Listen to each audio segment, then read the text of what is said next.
The creatures of the night. What sweet music they make. That's my line. Welcome, horror fans. Welcome once again as the Horror Hangout will present to you an awesome presentation of, obviously, because I am old school horror, Universal Monsters. Now, we have a special guest right here who I think is very knowledgeable for old school horror, being the fact that he's now only 18 or 19 years old. Anthropomantic Fiend Martin, say hello to everyone. Hello. And of course, my favorite guy from the horror corner and a fellow Hammer horror friend, Sean Patrick Urshan. Hello. And of course, dressed up for the occasion from Jen's Reviews from the Grave, it's Jen and Christian. Don't they look fantastic? Thank you. She even got the scream down right. The swan hiss. It just hits.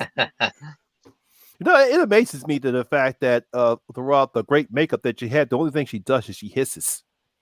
Well, she screams a little bit too. Yeah. She wasn't around long enough. Yeah. She didn't get to learn human words. Yeah. Yeah, because it took him a while for him to actually speak human words. Yeah. Yeah. I didn't speak till Bride. Yeah. Didn't speak until he met a blind man who was actually willing to teach him words. Mm-hmm. Drink good. Drink good. Good. Good. Food good. Animals bad. So as you can see, the day's theme is going to be talking about Universal Monsters and the impact they've had onto the horror genre. Obviously, because I grew up watching all the Universal Monsters when I was little, I'm going to go around and ask everybody now, when was the first time, or how old you then you actually saw the Universal Monsters picture? Since Martin is the guest of honor, he gets to go first. Oh God. I was probably about 7, and I was already like hardcore obsessed with all things Halloween and monsters, but I'd never actually watched a horror movie. And so my dad was like, we're going to start at the beginning. And we did a double feature of the silent version of Dr. Jekyll and Mr. Hyde with John Barrymore and the Lon Chaney Phantom of the Opera. So that was my first exposure to Universal Monsters, and we just worked our way forward. Okay. All right, Sean. When was your first experience with the Universal Monsters? Very early on, I'd say when I was like maybe 7. I saw them like on TV when they would come on, and I just fell in love with them immediately. I loved them. I never thought they were cheesy or anything. I always thought it was like straight horror and classical and brilliant. Yeah, they always like legit creeped me out too. Like there's still something impactful about them. They're not just cheesy. No. Yeah, they were always creepy, gothic looking. They were never meant to be playful. They were always serious. I think especially with the Wolfman, that the setting with the smog and the folk and the effects that they used in order for Lon Chaney's transformation was brilliant. It's such a tragic story. Creepy Cody says this was Frankenstein. We lost Sean again. While we waiting for Sean to come back, Jen, what was your first experience with watching the Universal Monsters? Very young, like everyone else. I was about 5 or 6, and I think it was Dracula. I remember even at that little age loving the line, "The children of the night, look what music they make." Yeah, and I remember the fog, and it was on a VHS tape my mom had, and I just was like, oh, this is my jam. Wasn't the first thing I watched horror related, but that's the first thing I remember from the Universal. So. Yeah, Sean is now back. Sorry about that. Yeah. All right, Christian, what was your first experience? I, much like everybody else, very young. I was probably like 6 or 7, and we had TCM, Turner Classic Movies, and every October they would do marathons of a bunch of classic horror films. And on Halloween night, usually what they would do is marathon through a bunch of the old Universal movies. I believe the first one I saw was Wolfman, I want to say, but it could have been Frankenstein or Dracula. And I just was super invested into it. I remember sitting there having my candy and watching those. I still love those TCM marathons. They're very enjoyable. Yeah. They're about, Yeah. I know last year, and their October like actor of the month was Peter Cushing as well. So that was especially fun. Nice. Yeah. Yeah, because I mean, it's just like with everyone else. I got exposed to Universal Monsters when I was young. I probably about everyone, just like everyone, 6 or 7 years old, and it's just something. I was already into horror because actually the first movie I actually saw horror movie was The Mummy, and I truly liked that one. And I definitely that's when I basically just fell in love with horror. It was just that creepiness, the atmosphere, even it was in black and white, was just something about the effects that they did make me just appreciate horror, especially even as I got older. I realized how much of an impact it had. Couldn't just being a kid, with just me getting away watching something scary, because that's what I wanted to do. Because it's like later on when The Exorcist came up, my mother wouldn't let me go see it because he thought it was too scary, but I snuck went to go see it anyway. But that's just the experience of watching something like that on TV. It just felt it was great for me to watch, and that's why I just fell in love with horror. Okay. All right. The first question is, what is the best franchise in the Universal Monster series? All right, we're going to start with you, Martin. Well, as much of a vampire bias as I have, I think that the Frankenstein series just has the most consistently good movies in it. I mean, the monster does kind of get reduced to just this lumbering thing by the end of it, but they have a reason for it, which is that they actually put Igor's brain in the monster's body like partway through the series, and that kind of just screws him up. And he starts becoming blind. Yeah. And I know in Frankenstein Meets the Wolfman, they actually had Bela Lugosi playing the monster and speaking his lines as Igor in that movie for that reason. But they were like, his voice sounds stupid, so they just cut all of it out. But yeah, all of those movies have really good things going for them. The other series are still pretty consistently good, in my opinion, but Frankenstein just has the best like through line in terms of story and the most consistently good movies for me. Okay. Jen. For me, I agree with you, Martin. I think the Frankensteins consistently are good, but for me, I think it would be Dracula, because even when I was a little kid, I would kind of like, is it romantic and tragic, or are they just vicious killers? And that was like the first time I really remember thinking like that, like kind of trying to decide if he was a tragic, romantic figure or just a vicious killer. And you still can go, and I love how you can play up both sides of it and never really get an answer. But that's definitely a theme through all even the sequels, minus like Son, but like Daughter of Dracula, that's a big theme of what the monster. Love that movie. I could go on that's like 2 years about that movie. Yeah, that's one I will definitely talk about later. But yeah. Oh yeah, definitely gonna talk about that. But all right, Sean. First of all, are you drinking blood? What is that? I don't drink. It's fine. It's just fine. I don't see what's the problem. But you never drink wine. Yeah, you never drink wine. It's true. It's true. You're tricky, boy. You're tricky. Yeah, welcome to the live stream, Flow Chamber. I think this is his first time into the Horror Hangout. Good evening. What's up, guys? Good evening. Well, I will have to agree with Anthropomantic Fiend, the Frankenstein franchise. I agree it's the most solid overall. Every movie is good, consistently good. I watched Ghost of Frankenstein the other night. I thought that was very good, honestly. Oh, it's a great movie. Yeah, it is a great movie. It's been a while since I've seen that one. Yeah. Bela Lugosi as Igor, he's most underrated character because he looks nothing like Bela Lugosi. No, absolutely. I know. Totally different than the character he's done too. Yeah, as much as I know, I was surprised Martin did not decide to go with Dracula, but I'm going to give the Count some love because obviously Dracula is my one because I too am a vampire fan. Vampires are my favorite supernatural creatures, and it's just his performance as Dracula. Of course, that favorite line that he does. I like his confrontations with Van Helsing and what he does. It just personifies what a person like Dracula probably was if he actually were a living, breathing character. Not a vampire though, but just as a character. So definitely Dracula for me. Nice. hmm Okay, so that goes to the second question. What is your favorite Universal monster? All right, Christian.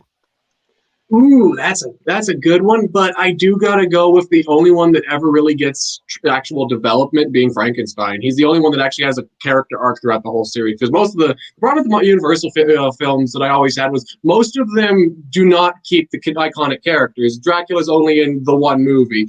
Gilman doesn't have much of a character, but Frankenstein actually is an evolving character throughout the films, both pre being Igor and post being Igor. He has an actual ongoing arc that you can tell. The movies question, especially some of the later Frankenstein movies, they lose a little bit of the continuity, but they're the only ones that really have a big through line throughout it. And the character they really build throughout especially the first three of Bride, Son, and the original, build a really cool and interesting character and very different for the time. All right, Jen. For me, it'd be the Wolfman because it's such a tragic story, and I'm all about tragedy. And I just have always loved wolves anyway. Mm-hmm. So, and American Werewolf in London was my first horror movie of any horror movie, and so I have a real fondness for werewolves. And I love the moon. So yeah, just to throw out this question: best transformation scene, American Werewolf in London or The Howling? American Werewolf. Oh, I love all the transformations in The Howling, but American Werewolf actually makes me cringe. So yeah, I will give The Howling this. It has the better werewolf design ultimately, but the transformation, American Werewolf in London, yeah. Yeah, because I think the reason why they decided to go with that transformation, because imagining transforming like that, it might take a huge stress on the human body, and seeing him yelling out in pain because his body just distorting all over the place. No, not to take away, because I still prefer The Howling. It's just that scene right there. It's just fantastic practical effects that still live up to this day. Even the transformation scene in the American Werewolf in London. That's why I was so disappointed, which I'm actually going to talk about the sequels with the Wolfman and Mary Shelley's Frankenstein. We'll discuss those later on too. well, I am gonna say The Howling, even though I do think the Werewolf in London is amazing. They're both phenomenal, and they still hold up beautifully today. And I just love the way that his character Eddie is more like, watch this, like. He just embraces watch it. what I do. Look what the monster similar, that I am. Style of practical effects, but they're like reacting like two completely different ways to it. Yes. Yeah, American Werewolf is in pain, like Monty said, and that's really cool too. Mm-hmm. All right. Did you say what your favorite monster was, Martin? I didn't. Go ahead. Yes. So, again, Dracula. I love Dracula so much, but as a character, he's like, he barely gets any development, like, at all. Fair point. You are true. I'm very basic. Christian doesn't get any character development. Yeah, but I'm a very one-note person. Yeah, I mean, that's kind of why I like him as a character, because he's like pretends to be really charismatic, but there's really like nothing behind that. You don't really know what he's about, and that kind of makes the character for me. But this is hard. I love them all so much, but I really want to give some love to Phantom of the Opera. I love watching the Opera. Nice. because Forgot that about it. character Phantom is finally getting some love. messed up. He's very tragic and somewhat romantic, but he's also just a total creeper at the same time, and I love the mixture of those two things. Yeah, Plus, he's a he's a musician, pervert. so. And that makeup design, which Lon Chaney did himself, is probably the most disturbing of the Universal Monster makeups. Absolutely, yeah. Oh yeah, I love that design. That yeah, design's so good. that is again, especially for that time period. His face is very creepy looking, and it's just shocking because he really doesn't take off that mask until that scene. And to see that image on his face, I'm pretty sure it shocked the audience back then. It's still shocking now. Mm-hmm. Yeah, but yeah, It really is. he definitely is a very tragic character because he was in love. Mm-hmm. He was in love, No. but he really, I can't completely blame him because he did not know how to express it, but he did not go about that the right way. No, he didn't. No, he did not. Sort of romantic. Well, I think the fact that Lon Chaney could do that is amazing too, and be a great actor at the same time. You know, Yeah, and 'cause he make did his those own makeup for all prosthetic of his makeup movies. effects. You know, Mhm. Yeah, because he did Quasimodo and Hunchback of Notre Dame and look completely different, and like yeah. he actually like put his like arms in a brace for the unknown, where he would play the double amputee who didn't have arms and just walked around with no arms for most of the shoot. Yeah, he was an amazing actor. I'll give him credit for that. Well- Okay. Obviously, like I said, mine will be Dracula because I love vampires. All right, the next one is actually going to be a good one. Probably Martin might actually pull this one again. Underrated Universal monster character. Which monster is underrated? Who doesn't get the love that deserves it? All right, Martin.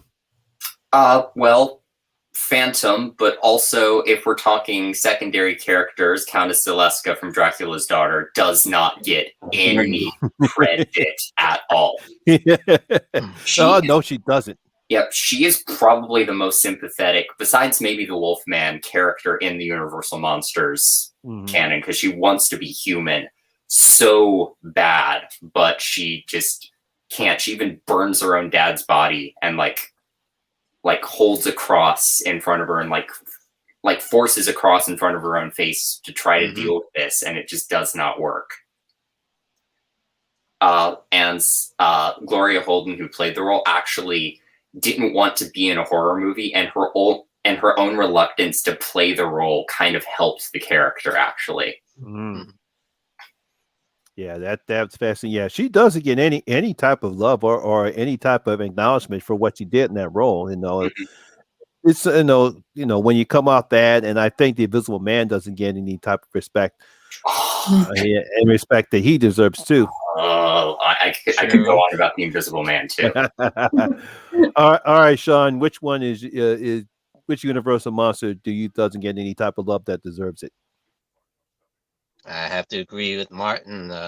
Dracula's Daughter, Countess Mary Zaleska, criminally underrated. It's just I don't understand why this movie doesn't get enough love. I mean, like you said, has the most emotional arc of the entire franchise, and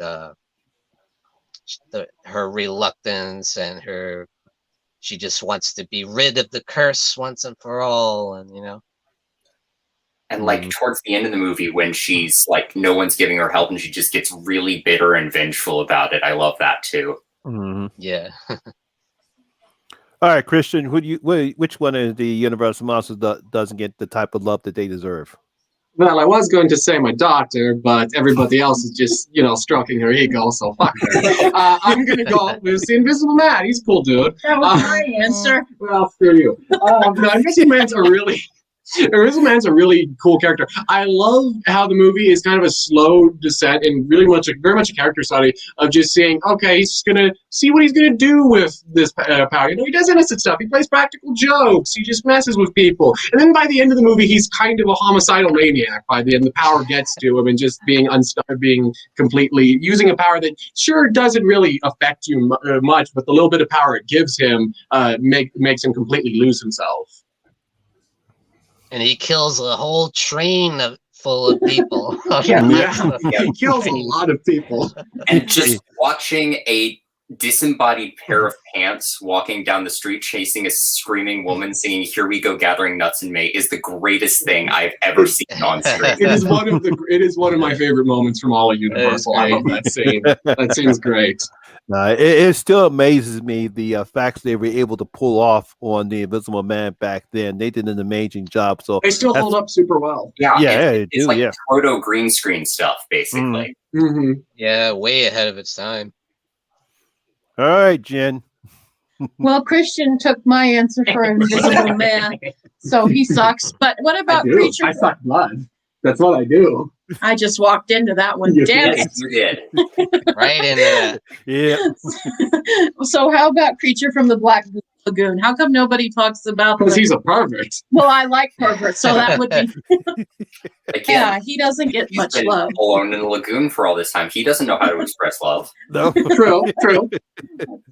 But I like him. I mean, for what it is, I guess you could argue it's kind of a basic character, just a monster in a lake kind of thing. But as Del Toro, Yeah. Shape of Water showed us you could really. I think they really gave a good showed a lot more emotion and things. So Fishmen can be sexy too. Yeah. They need love. Fishmen need love. yeah. So I like that one. Yeah. Did you read about like how Guillermo del Toro, as a kid, once he saw Creature from the Black Lagoon, would like draw pictures of the creature and I know. the two of Yeah. them It's so cute. together, Mhm. and that's It's so kind of- cute. It's Yeah. so sweet. Yeah, because I was going to pick the Creature from the Black Lagoon because he doesn't get the respect. I mean, he is part of Universal Monsters, Yes. and he does have two good movies. I know the only thing he does is shrieking, and has those claws and comes out there. But I think if done the right way and not the Toro movie, not that one. I think an actual Creature from the Black Lagoon remake. I think they can do a fantastic job in expressing the creature's desires. Mhm. Yeah, but could. definitely. I Yeah, feel like Shape of Water did just scratch that itch for me. Uh, Anyway, It but did for me Very too. nice. mhm. Did me. I love that movie. I love the design of the creature and the makeup job, and it's awesome, scary. Mhm. Yeah. And people do not give credit to those two Creature from the Black Lagoon sequels either. They're really good. Yeah, the creature among Revenge us, of the creature. Revenge Yeah. of the Creature and the Creature Among Us. Yeah, they don't get the credit that they deserve. Yeah, Creature Walks Among Us, especially. He actually gets like a hero moment in that movie. Yeah, he does. Mm-hmm. All right, moving along. This is going to be the huge topic. How does the Universal Monster film series influence the horror genre? What do you say about that, Sean? I think it's a huge influence. I mean, I wonder where we would be today without them. I mean, that was the game changer for horror for me. Like, and I mean, before that, you had a couple like Nosferatu and Cabinet of Dr. Caligari and things, but I think Universal just blew it wide open, and introduced real horror to the world, worldwide. And I mean, up until Hammer died or whatever, it went all the way that far before we started doing stuff like Psycho and things that are a little more reality based. Mhm.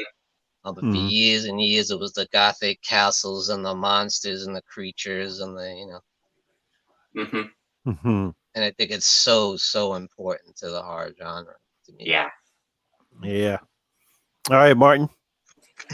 Oh my God. It's just everywhere. I mean, Universal basically defined the way popular culture sees like all of these monsters. Like there were precedents to this, like the Universal Dracula movie. There was like the cape and the accent and stuff. All of that was already in like the plays of Dracula that like the movie was based on. And some of that was in the book as well. But the movie really brought it to the wider audience and really kind of ingrained that as the idea of what Dracula and what vampires in general are in popular culture, and like the same with Frankenstein and everything. And as Sean mentioned, it's in the Hammer movies.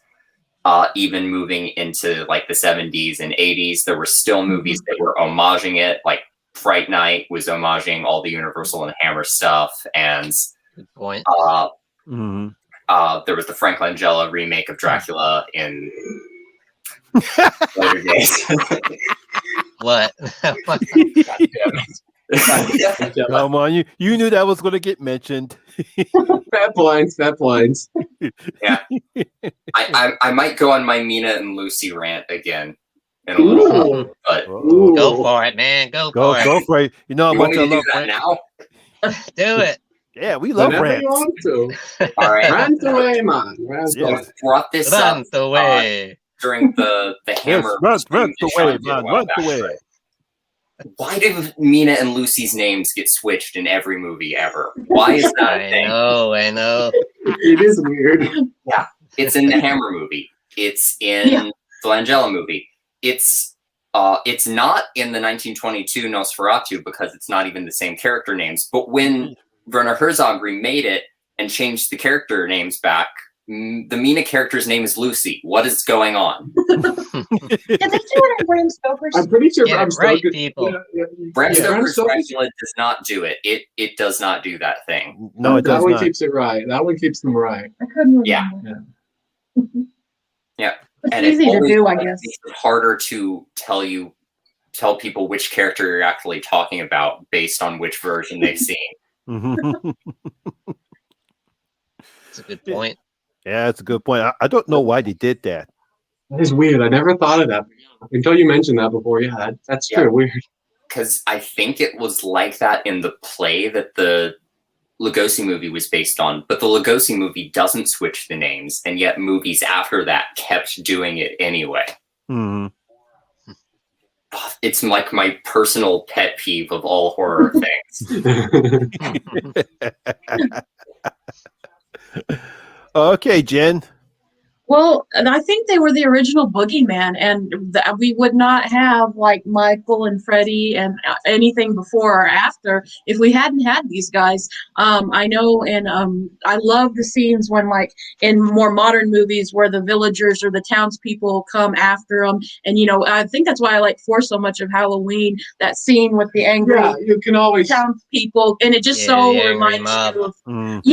and There's little callbacks to them all throughout horror. yeah, there really is. And I like that. And I don't know why, for some reason, that's a very poignant scene, because it shows, even from such a far time away, human nature is still human nature. And we still, have those fears and, kill the monster. Our primal urges still come up. Kill the others. You can use it, and you can even kind of spin it on its head and make it an allegory for minorities or anything like that too. Kill the other, kill the non-traditional thing. I think Stephen King said, it's really about, it wasn't Stephen King, it was Anne Rice that said, they're really about us. It's about vampires, but it's really about us. And it really shows us as much as our humanity and our inhumanity. And it kind of hits you where you live, but it doesn't have to be preachy. Frankenstein was not preachy at all, but we still got the idea. Yeah. And I like that. Mhm. Yeah. And that's where it started. And like you were saying, even in movies that are not like even trying to like parody Gothic horror or homage Gothic horror in any way, there are still callbacks to the Universal monsters. One of my favorites is in Bride of Chucky, the whole Bride of Frankenstein line. Yeah. Yeah. I actually saw that clip of Tiffany's death in that film in a Bride of Frankenstein documentary before I actually saw the movie, when I was like way too young.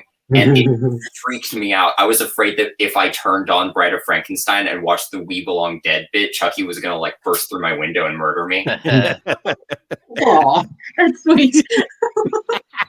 Well, that whole concept is a nod to the Universal Bride of Chucky. Mhm. Yeah, I know. Yeah, I mean, it's like that scene right there. When I went to go see it, no, me and my boys, we have this little joke thing when everyone gets fried by electricity. We go, Frankie, Frankie, Frankie. All right, go ahead, Sean. I mean, not Sean, Christian. Pretty much reverberate what everyone else said. You know, you can still feel the spirits of these characters embodied everywhere you look. Any movie, any horror film has some level of universal coked into it, even if it's not intentional. You know, you'll find stuff like that in every single one. Yeah, I think one of the things that Universal Monsters did was, I think it just simply said to everyone, there's a market for these characters. There's a market. Mhm. It's afraid to be scared, but you can also be entertained by it, because after that, almost every movie studio wanted to come out with their own type of monster. That's what Hammer did. They say, hey, look what the Americans are doing. Let's create our own monsters. Let's create our own versions of Dracula, Frankenstein, and the Wolfman. And then all of a sudden we got the explosion of the 50s horror movies, science fiction with the radioactive scare. So we got all these monster pictures that came out, and other monster pictures and other vampires and werewolves. That set the tone and just let Hollywood know it's like, hey, look, we got ourselves a gold mine here. And especially after that even launched even more after Psycho came out and The Exorcist, and people say, hey, look, let's do slashers. And that eventually led to the creation of Freddy, Michael, and Jason. But I think Universal Monsters set the tone, letting everybody know that it's okay to be scared and you could be entertained by it. Absolutely. Mm. And like what you were saying with the 50s thing, like even at that point, Universal had kind of moved away from the Gothic thing and we're doing more of the modern day science oriented horror with like Creature from the Black Lagoon and that sort of thing. But that's why I love what Hammer did, because they were like seeing where there was like this gap where Gothic horror needed to be, and they were kind of filling that void. And the same thing with the Roger Corman, Edgar Allan Poe movies. Yes. Yeah, they definitely went there. They decided, no, especially with the Vincent Price and Peter Cushing with the movies based on the Edgar Allan Poe. That was just fantastic filmmaking, and they realized they had a huge market and just like snatched it up and grabbed it. And it shows Roger Corman's versatility, because he can do something super trashy and then he can make it. What are you saying about Carnosaur? I'm saying a lot of things. How dare you, sir? Carnosaur is art. I'm not saying it's not art. I'm just saying it's also true. Fair point. To bring up Carnosaur. How about that Fantastic Four movie he was involved in? Oh my god. That never came out. Oh my god. Is it weird that is still probably the best Fantastic Four movie, though? That is, probably is. Hey, look, it's way better than Fan Four Stick. Yes, it is. Oh god. Fan Four Stick. Yeah, Fan Four Stick. How did they get the name like wrong? Like, really? Can't even get the title right. Because I remember watching. I remember, not to go off topic, but I remember watching Chris Stuckman's review of that, and he was the first one that I heard call that movie Fan Four Stick. And that's stuck too. And that just stuck. All right, it's time to throw a monkey wrench in here, and it's time. Let's talk about, I believe, the first sequel that Hollywood did. I believe I think it was Mary Shelley's Frankenstein. I don't remember if that was the first one, right? I think it was the first one or first remake. I think it was the first of the remakes. Yeah. I'll go with remakes. Yeah, the first one. What do you think? First, yeah, what do you think about that as opposed to the original one? Right, you go, Jen. Well, they were. Help me out here. Hey, yo, I'm Frankenstein Robert De Niro up in here. I'm like horrified, man. That would. Why would It wasn't. Like, I like that movie. I like that movie. I like what he was trying to do, but it didn't work. But I want to like it. I want to like it. That is the epitome of a movie of like, hey, that's a cool concept. And then I like to imagine Coppola saw that and was like, huh, this is a good idea. I'm going to take everything that worked about this and throw the rest of it out of the way and make Dracula. Well, interesting story about that. Dracula actually, I think, happened first because, and they. You're they right, were, it did. Yeah, you're right, it did. They were like doing the scripts at the same time, and Coppola was supposed to direct that Frankenstein script as a companion piece to Dracula. I feel like that would got help. given to Kenneth Branagh instead. That would have probably helped, yeah, because I feel like Coppola could have done better than Branagh. I like Branagh as a director, but he didn't fit the Victorian Gothic style that well. Not quite.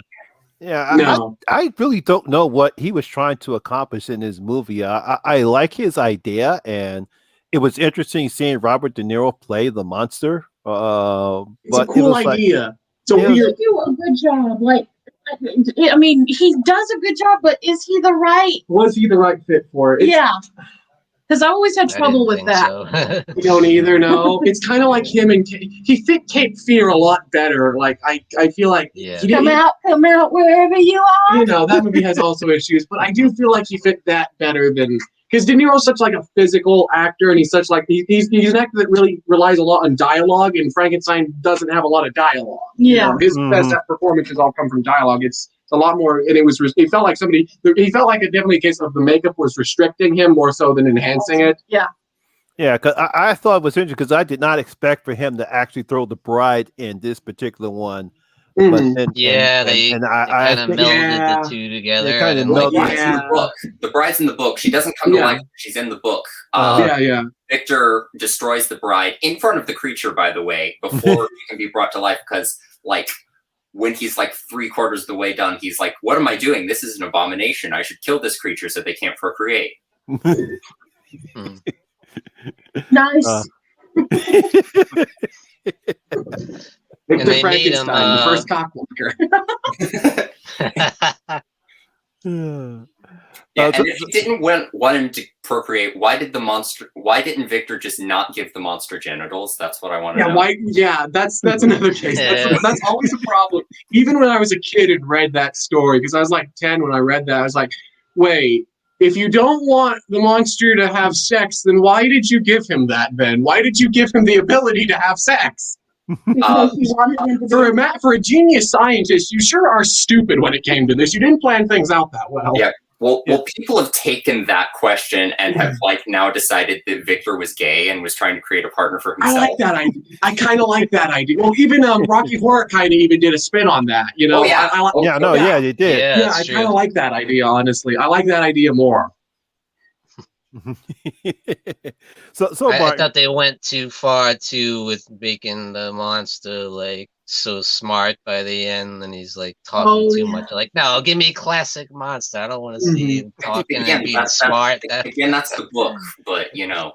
Yeah, because he is intelligent in the book, so I didn't mind that part because I understand he was trying to make it more close to the source material, and that gets because when I saw the bride and I have forgotten that she's actually in the book, but she doesn't die in the book, just like Martin said. She never lives in the book. Yeah. So, what did you think about Kevin Brown's Frankenstein? Well, just in terms of like story beats, it is the most accurate version to Mary Shelley's novel that I've ever seen, and I like what Kenneth Branagh was trying to do with it. And all in all, I still really enjoy the movie. I think it really goes off the rails towards the end. Oh, yes. It does. And I think making Elizabeth also become the monster's bride after she dies at the monster's hand, which is like this weird, like backwards thing. Didn't I kill you? It's an interesting idea, but I have no idea what he was trying to do with that. Yeah, I don't know where that came from. So what you're saying is it's a Kenneth Branagh movie. Oh yeah, but I also like Kenneth Branagh movies. I do too. Yeah, but half of them are nonsense. Half of them you never know what he's trying to do half the time. That's honestly fair enough. Yeah. I love Kenneth Branagh. That's true. But yeah, I watched all 4 hours of Kenneth Branagh's Hamlet. That movie was a slog to get through. Oh, yeah. Yeah. And I watched it on a Yeah. car ride too, and was supposed to like take my mind off of that, but it just made everything feel longer. Yeah, that's not a good. That's an not a interesting way good- to Makes you experience like that feel movie. longer. Yeah. It's Oh. my favorite. It was my wife's favorite version of Frankenstein because it's got more romance probably than any of the other ones. Eh? Kinda. Hey, Uh-oh. Mr. Meathook. No, Daryl. Hey, Daryl. What's up, Daryl? How you doing? How you doing? Welcome. Welcome to the Monster Bash. You're in first. It was a graveyard smash. Caught on in flash. Yeah. Now, this is an interesting topic that we came up with. It's a old school square off. We have Psycho versus Jaws. Why are you making me do this? I knew you'd like that. Obviously, You're tearing me apart. It's pretty easy to me. obviously, Martin has some strong feelings about that. So you go on ahead. I don't know.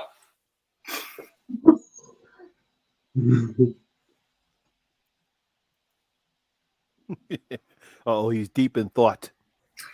What Daryl said, that's like asking me to pick a favorite child. Is it like Yeah. a Sophie's choice for you? I mean, I'm not as like personally attached to these two movies as a lot of people are, but I think they're both really, really good films. And they like kind of do the same thing for each of their eras Mhm. in some ways. Good point. Good point. Yes. I feel like both of them kind of introduce a threat in terms of horror that was a little bit more real, but also not quite. Like the whole threat of the shark is something that like the author has now regretted, and et cetera, et cetera. Like it's not an accurate shark portrayal. No, not at all. Both of them brought these kind of threats that like were things that were a lot more close to reality and like making people scared of like their everyday lives, and like especially scared of water. Both of these movies, like Yeah, you're right. I've heard people say that like even they didn't want to get in a bathtub after watching Jaws, which I find weird, but okay.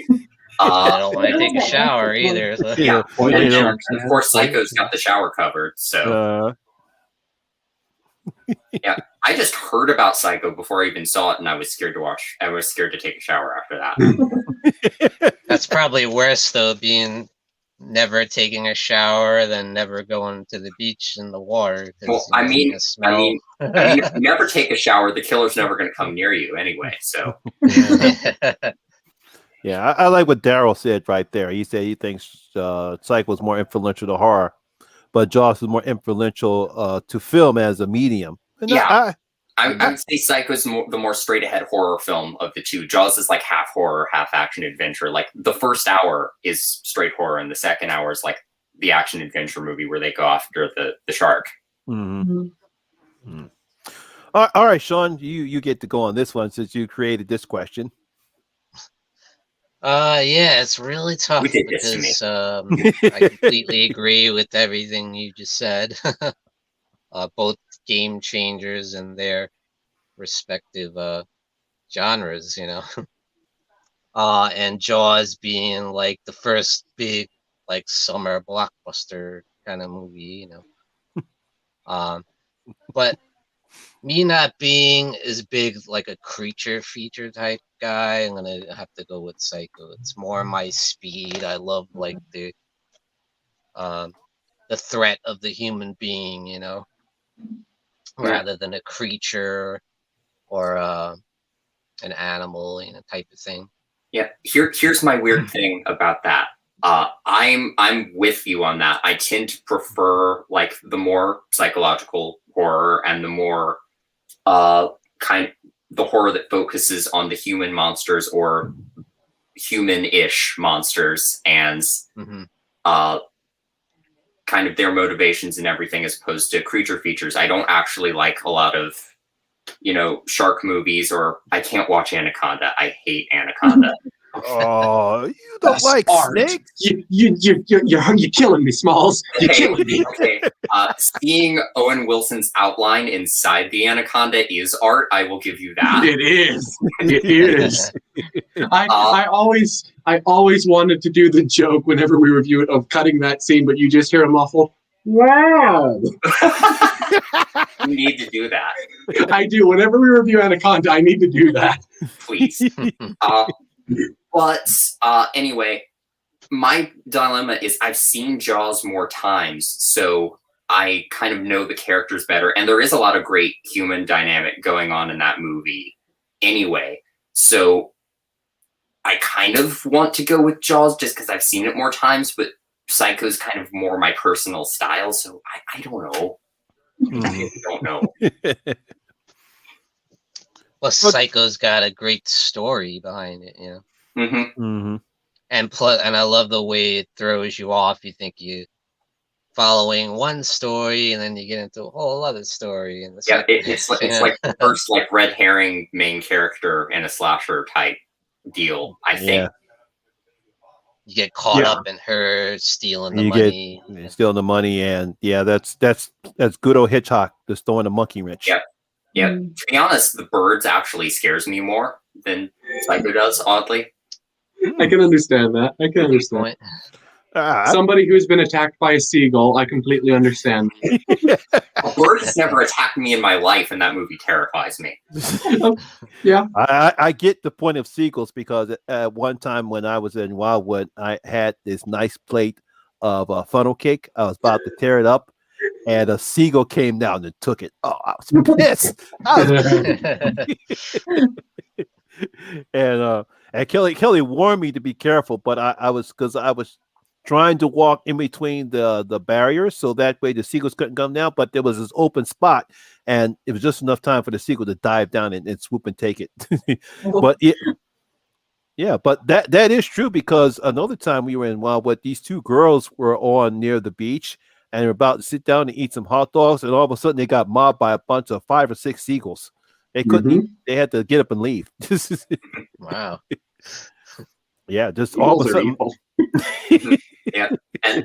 But going back to the birds, the thing that really gets me about that movie is just that one shot of the guy with his eyes plucked out. That is that is like the one shot in horror that haunts me the most.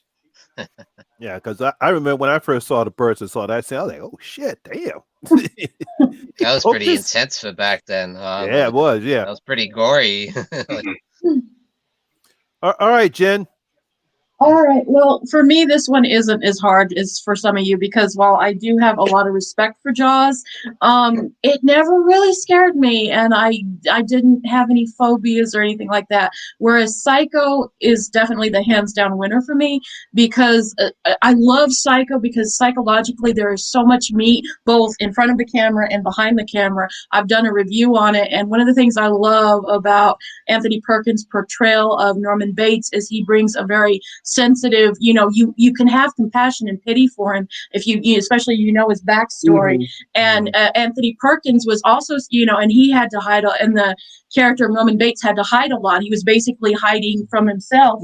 And Anthony Perkins also had to hide. He was homosexual in a time when it wasn't as accepted as it is now, and he tried conversion therapy, and so he knew a thing or two about secrets. And I really liked. There's just something about Psycho that it's terrifying, but it's also human. It's so human, and and I like that they changed it from the book. The book, he's kind of a slob and very unsympathetic, but in the movie, Anthony Perkins' portrayal of him is this very sweet, when he's not murdering and being in mother mode, he's a very there's a poet, he has kind of a poet's heart, and there's something heartbreaking about that, but it also terrifies you at the end of the movie where it says, she wouldn't even harm a fly, and you hear it in Mother's voice, and that's chilling. That gave me the creeps when I was a kid, that closing that slow zoom in on Perkins' face.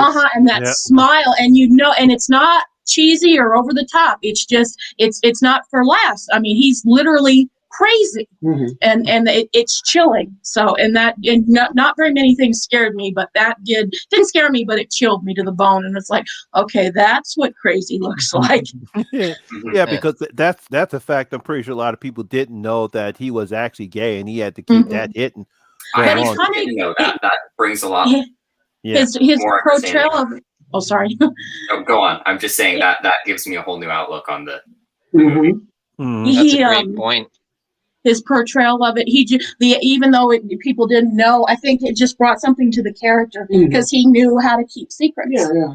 Even to the fact of until like late into his life, he was he hated himself for it, and Norman Bates very much hates himself for what Mother's done.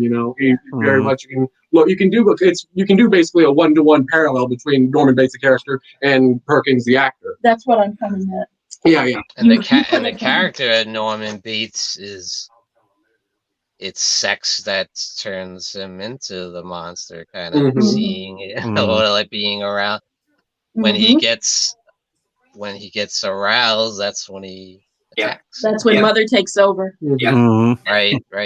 Yeah, and people always talk about like slashers being what like created like the soulless killer thing, but like with Eric and Phantom of the Opera and The Gill Man and Creature from the Black Lagoon, this is another tragic doomed figure that's also a total creeper.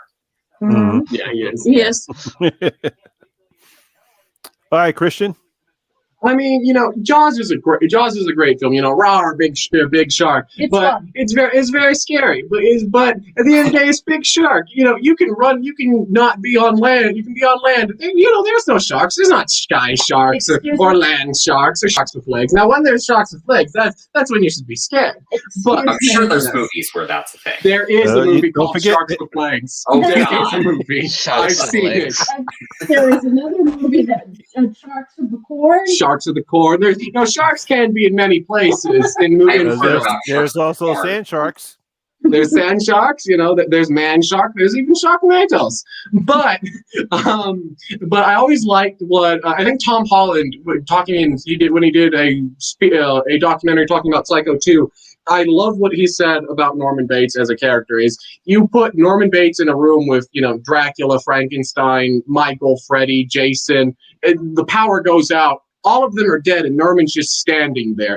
Norman is one of the most horrifying characters in cinema because he's such a human. He's so human. He's such a human character. Whereas that's how he draws you in. Yeah, that's exactly. Whereas you can definitely look at Jaws in various ways, but at the end of the day, it's mostly just a killing machine, which definitely has its own fear to it, but Norman is such a different character and much more interesting. Jaws definitely is great, and kind of like what Meathook said, I do agree that Psycho is way more influential to the horror genre. For just talking straight up as a horror film, I would easily say Psycho. Jaws is great, though. Yeah. Like you were saying about that scenario, I'm sure when the lights come on, Norman has no idea what he's done. He's like, why are all these dead bodies around me? No, and why do absolutely. Yeah. They played on that exactly. on the show a little bit, the TV show a little bit. On Bates Motel? Yeah. Not to go off topic, who actually saw Bates Motel? I saw the whole, what was it, 5 seasons that came on? Yeah, I still need to watch it. I still really need to watch it. I saw kind of a guilty admission here, but I've only seen the original Psycho. I've seen nothing else from if you want to see a great performance other than Anthony Hopkins, Freddie Hightower really plays that role. And Vilma Farmiga, she definitely does. I think she got nominated for an Emmy or not an Emmy or an Oscar, but a Golden Globe for her portrayal of Norma Bates. Yeah, they definitely really did a good job on the 5 seasons. You definitely got to check that out, Martin. If you Yeah, I I really think enjoyed it. Yeah, I I'm think you currently will catching enjoy up it. on Haunting of Hill House right now and binging I do Buffy the too. Vampire Oh. Slayer at the same time. Me too, actually. Wow.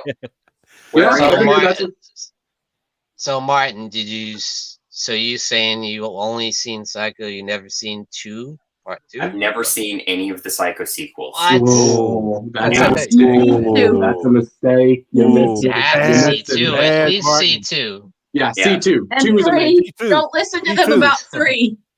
3 is great. Now 3, I know Jen loves it. We know you love 3, Jen, but Yep. Martin I do. just see 2. Yeah, I'm And currently that catching up on a remake bunch of is franchises. I will watch all the bad sequels if I have Alright. to. Oh If they're bad. no. that remake is also a film. I've heard It was made. It was created. It exists. It's like You the can buy it Frankenstein's on- monster. Yeah, Can I've we heard focus? that it's almost shot for shot, but also Vince Vaughn is a thing. Vince Vaughn is a thing. He is. He's a person. He's a guy. He's in it. He's, you know. I'll just say this, Martin. If you do watch that, you've been warned. I have a lot. And I'm sure I will regret it. But also, there's probably maybe I don't know. I do not know if it will be entertaining or just painful. You do get to see Anne Heche's butt, though. Yeah.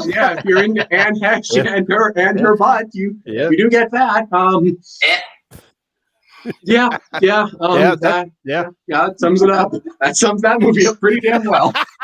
All right. Then focus. Then focus. You can see things. All right. When it comes between these two horror movies, they both have their spot as far as I'm concerned in their moments of horror. Obviously, when you take a look at that, just like everyone said about Norman Bates' character and how he just looks like the boy next door, and you can say that with most serial killers, like with Ted Bundy. He's a prime example. He's a good-looking guy. You know, he's charming. He's sweet. He looks innocent, but he's a monster. And it's the same thing with Norman Bates. You know, he's sweet, he's innocent, but he's also a monster. Just like everyone said, you turn the lights off with all the horror figures in the room. You turn the lights off. Next thing you know, the lights come on. Norman's going around and says, "Oh my God, what the hell happened? Mother, you did it again! Blood, blood! My God, you killed Freddy. You killed Jason. You even killed Michael." Not Michael. You can't kill the boogeyman. Yes, that's right. And I could kill him. And that's one of the big differences between that and Jaws. Now, of course, Jaws does have his place. The only difference between with Psycho was that we really didn't get any other type of movie like that until probably maybe sometime in the 70s before Halloween came out. Maybe Peeping Tom. The Peeping Tom, but then Black Christmas. But immediately after Jaws, you had all the Jaws ripoffs. Yeah. We know nothing about Jaws ripoffs, Monty. I don't know what you're talking about. I still need to watch that. Still series going of videos. today, for God's sakes. Yeah, we're never gonna run out of Jaws knockoffs. Oh, We have a God. suit. Never gonna run out. When will it end? Shark Week will never end. That's our purgatory. Our personal purgatory is reviewing bad Jaws knockoffs forever. Yeah, you just wake up in purgatory and it's a calendar where every week is Shark Week. Yep, exactly. That's my personal hell. Yeah. We said the same thing when we did the Children of the Corn. That's true. That also was like hell. I mean, like no sooner than Jaws come out, I think the first one was Grizzly. Grizzly was the first, yes. Mhm. Grizzly's in the car right after. Yeah. Wasn't Orca, which was Orca, We've done that. alligator. We've done that. I love the car. Piranha. I love. Don't say anything bad about the car. I love the car. Oh no, the car's the only good one. Yeah. I love the car. I'm that guy that actually likes the car more than Jaws. I'm Well, that you're guy that likes guy. the car more than Christine. What? Okay, Yeah. I kind of am with you a little bit. Ooh, that's hard. I've never had to think about that. I've always stated that if it wasn't for the car, I don't think Stephen King would have came up with Christine because Probably not. truly like truly thought he was influenced by the car because, like I said, the car does. When I reviewed the car, I said you can see there's certain similarities between how the car is shot and also Jaws, because just like in the car, you have a great theme music, and obviously you have the beep beep beep beep beep beep beep beep beep beep beep beep beep. And of course, we don't even see the car until about near the second act of the film when we actually see the car itself. Just like in Jaws, we don't even see the shark until probably midway to the second act of the film. Yeah. And I also like the implication that we don't know why this car is here. It's just from hell, and it's It's just everybody. it's just we can literally Satan's open with an Anton LaVey quote. Oh, I love the story behind the production of the car and why it's that specific car, because Anton LaVey, founder of the Church of Satan, specifically told them they wanted to do like, I can't remember, they had a car deal with like some relatively big car company, but he just told them, no, Satan wouldn't drive a car that lame. The Dark Lord deserves better. Make a better car. I remember hearing that. Mm-hmm. I just love when the car knocks the guy off his bike. Yeah.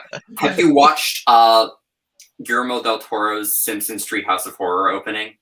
No, I did not know he did that. You have to watch it. It's like I need to see that. 10 million homages to a bunch of different horror movies all at once. But I would one of imagine. them is the pan out from what is the baby's name? What is the baby's name?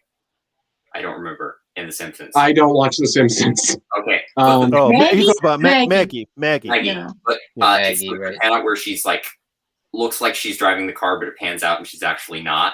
But it pans out and she's driving the car from the car and she knocks the kid off her bike. Okay, that's great. I love that. That's awesome. Funny. That's funny. Okay, time for another movie comparison. This time we're going to take on Bram Stoker's Dracula. It's over there. I figure you would like that, Martin. So you get to go on this one. Oh, you don't even know.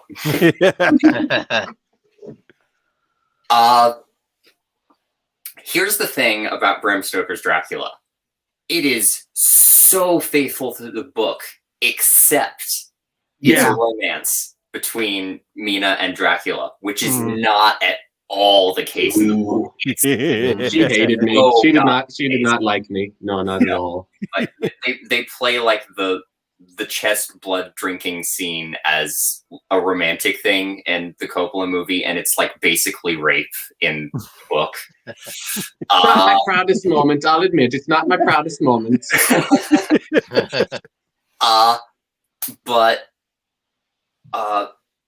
even then, people like complain about that aspect of the movie, but I really like it as a tragic romance, and the little things that they did get right make me so happy because there are things that are not in any version. Like there's this like blue light coming out of like, the ground as they're on the carriage ride. That's like just a random thing that Jonathan spots on the carriage ride in the book. That's apparently like magic light that shows where buried treasure is. It's just this weird little detail, but it's in the movie, and they like recreated it, and like all the effects are like in camera or on set, and so good. They even had like digital people who were like, we're going to do it this way, and Coppola fired them all and had like his family members work on the effects with him instead.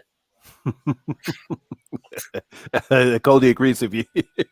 Interesting point from creepy Cody there. Yeah. In the book and most versions of the story, definitely. He probably just doesn't even care about Mina at all. He just wants more blood, is what it is. Mm-hmm. Yeah. Good blood. It's very good. But it blood. makes it better as a. Does it make? Yeah. How does everybody feel? Do they prefer it as a love story or the more traditional text? I'm a woman, so of course I'm going to go with a love story. I don't know. I really don't know. I really like the love story that is there, especially the thing where Mina kind of makes the ultimate sacrifice at the end to kill Dracula. I think that's a really great moment. But there's this book purist part of me that's like, if that one little part wasn't there, this would be like the perfect faithful Dracula adaptation. Exactly. Yeah. I agree with that. Other thing, My God, Keanu Reeves' accent is terrible. Dude, I'm like, Harkness, man, let go of Mina, dude. Come on, dude. Dracula, don't be such a buzzkill, dude. Dracula, you're being a buzzkill. I don't think his accent was that bad. I don't. It's like So one thing that great. really takes me out of the movie, though. But I don't think. Why does everyone hate on Keanu so much? Dude, I love Keanu as a person, and Yeah. I like his acting even in this movie, but God, the accent is bad. You know what? I really It do is. not think he even. I think at times he tried to put on an accent, but most of the time he just talks with an American accent, trying to talk with British language. Yeah, here's the way I see it. Like, there's moments where he's trying to do the accent, and his acting is like right. suffering for it, and then he really gets into it. But because he's like getting so into it, he just breaks into his normal accent instead. Hmm. But I think after that, going back to Kenneth Branagh, that's when Kenneth Branagh's Much Ado About Nothing came out, and Keanu Reeves is also in that movie, and like everybody's got a British accent in that movie except him. So I think after Dracula, he was just like, you know what, that was a bad idea. I'm not even going to try that again. I made a horrible mistake. Hello, Brad. Hi, Good Brad. evening. What's up, Brad? Good evening. Brad says Dracula Dead and Loving It is better. It's a movie. It exists. Bronco Juggalo's happy about that. I know he loves that movie. I thought the romance angle was different, so I like the idea of Coppola trying to put something a little different spin on a novel such as grand as Dracula is, and I'm glad he stuck with most of the source material.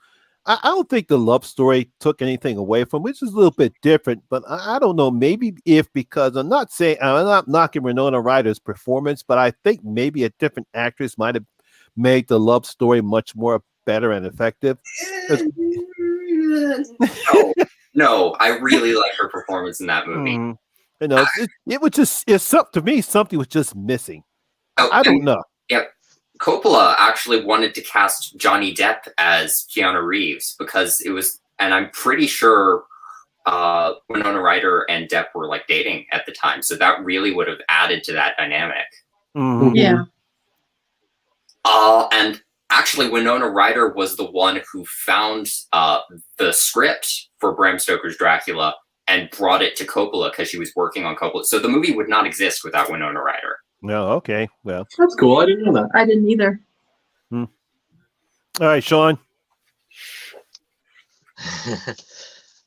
So I do enjoy it. I watched it recently too. I got the 4K of it. I enjoy it, but I get the 4K version. Yeah, but I do feel that it's got too much of that Hollywood production. You know, it's way too glossy and overblown with the production. It's so in my pretty, opinion, though. it's got just too much Hollywood in there. But it's not that sleek. That's the thing. Everything on the screen is so tangible. You can touch, like, there's texture to everything, and I love it. It's really over the top, but it's all like physical effects mostly. There's like a few things that they had to do digitally. I think the way they tell the story is very good, and I think Gary Oldman is fantastic as Dracula. Although he's channeling Bela Lugosi quite a bit. Bela Lugosi, yeah. He's still a great actor though, and he was really creepy when he was like the old man, and like every time like someone nicks themselves, like Keanu Reeves, and he like him just licking. He gets all excited. Licking the razor is great. Yeah, that was creepy. When they do the lizard crawl that Dracula does up and down the walls of the castle in the book. The weird shadows, yeah.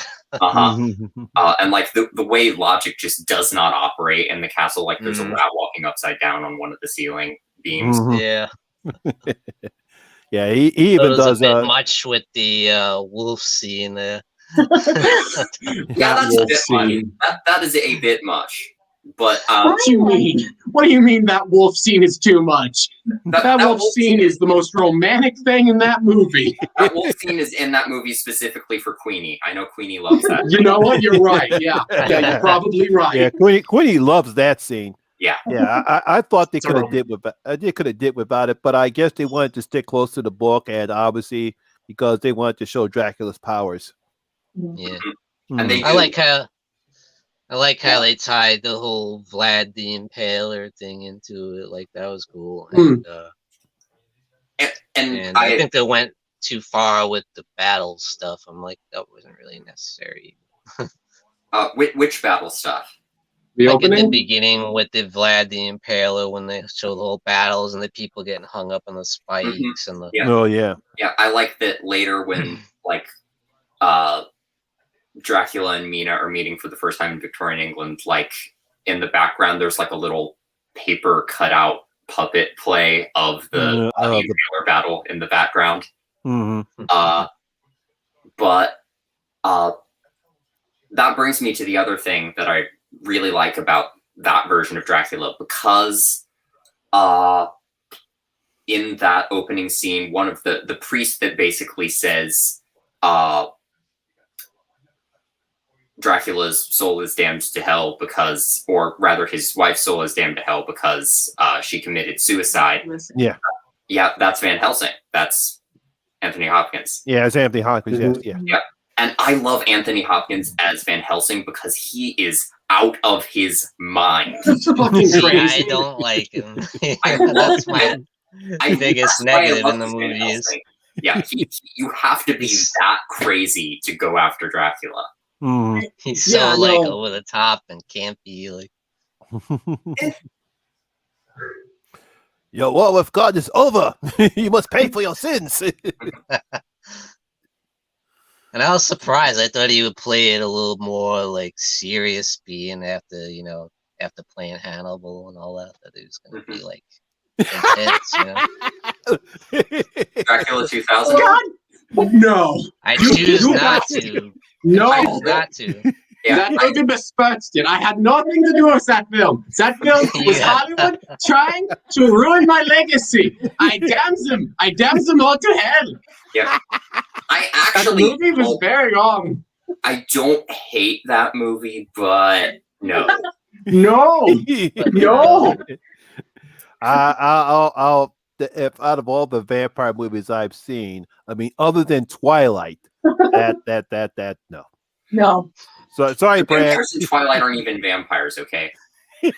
Oh yeah. And Monty, what is it you say about the vampires in Twilight? Vampires don't fucking sparkle.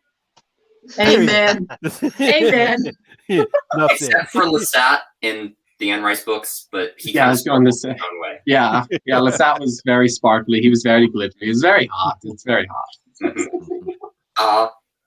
We've had a few wild nights. Yes. Yeah, but my kind of view on the Twilight vampires is that they're actually basically just fairies that happen to drink blood.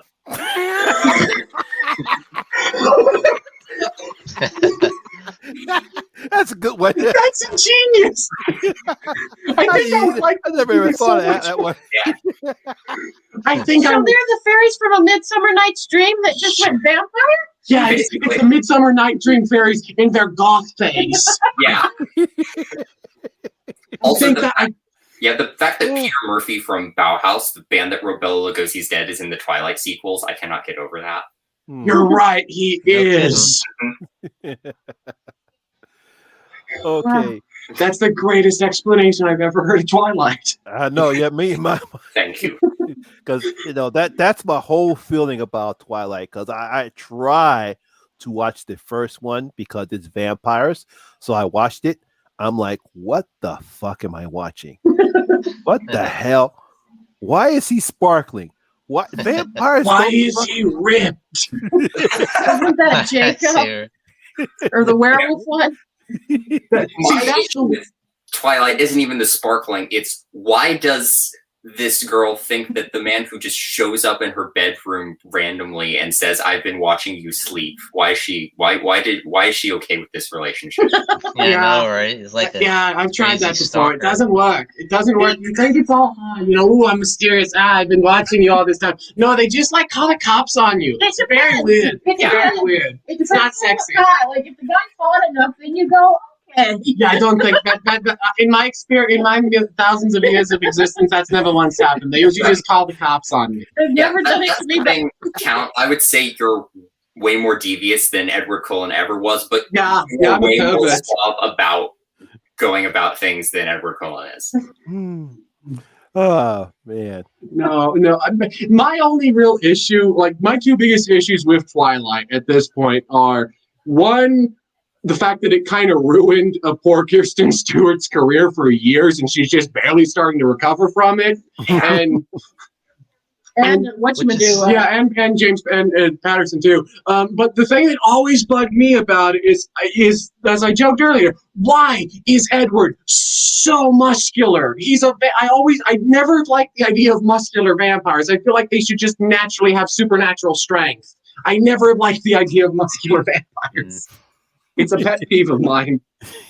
I mean, yeah, even Dracula in the comics too, but Dracula from Marvel, he's not muscular, he's not ripped. No, I mean, it's it's made to appeal to the teen audience. They were teen I vampire understand books, that. basically. You know? Fair enough. But Lost Boys did it, and we didn't sparkle in Lost Boys. Yeah, I was going to say Lost Boys kind of did that, and they had more reverence for the vampire lore than anything. True. Yeah, but I had a thing to say. I'm suddenly forgetting what it was. Twilight, filling my brain cells. I actually watched part of Twilight with my sister a few months ago. Because my sister loves Twilight. Of course she does. Yeah.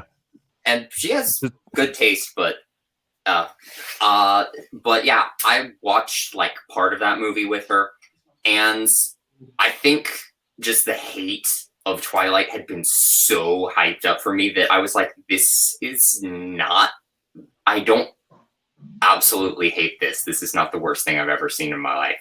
There are so many things wrong with the relationships between these characters, but it's very watchable.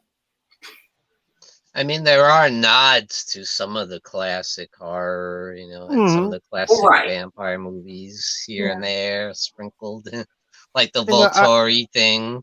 Because I give Stephanie Meyer credit on something on the world that she created when she created this whole Twilight universe.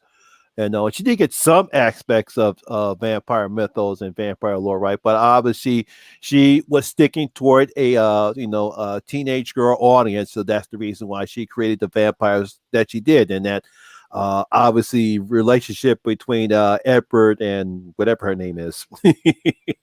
Yeah. Her name is Bella, and I've seen a picture that is Edward and Bela, and it's just Bela Lugosi holding Edward's severed head. That's pretty good, actually. I would do that. I would be down for that. I would be down. Okay. All right. Moving on. Let's see. Thoughts on the House of Frankenstein and the House of Dracula. All right. Go ahead. Go ahead, Sean. I think they're a lot of fun. I think it's really cool seeing all the Universal monsters get together. And even the first, was it House of Frankenstein that actually had Boris Karloff? Yeah, House Frankenstein. See him in a different kind of role, but yeah. And I gotta give it to Lon Chaney. He is so great in all these movies, and I love the fact that he always reprised his role every time. He always is great, Yeah, in the original run of things before the remake, he was the only actor who played the Wolfman, and I love that. Mm-hmm. Right. And go on. I didn't really care for John Carradine as Dracula. It's probably one of my least portrayals, but he's weird. I feel like he would be a lot more appreciated if he actually had a full movie where he was Dracula and he wasn't a side character in both of these films, because altogether he's in like 40 minutes between the two movies. He's really kind of a one-note character in both of them. Especially, and he was also the one to directly follow up Bella's performance. So I kind of feel he would be a bit more liked if he had his own movie and wasn't just in these two alone. He also plays Dracula in Billy the Kid versus Dracula. Besides Billy the Kid versus Dracula, that doesn't count. just waiting for somebody to say it. Because when I first saw House of Frankenstein, I'm like, where's Bela Lugosi? Who's this guy? And my mom tells me, that's John Carradine. He's played Dracula before. I said, I don't know who this guy is. And I guess, like I said, he just came off. Everyone see too much of Bela Lugosi, and to see some other actor besides him and besides Christopher Lee being Dracula, he just had a huge shoes to fill, and unfortunately, he doesn't get that much screen time in there. So I agree with Christian. If he actually got in his own time, his own film as Dracula, he could have had enough time to put his own spin to it.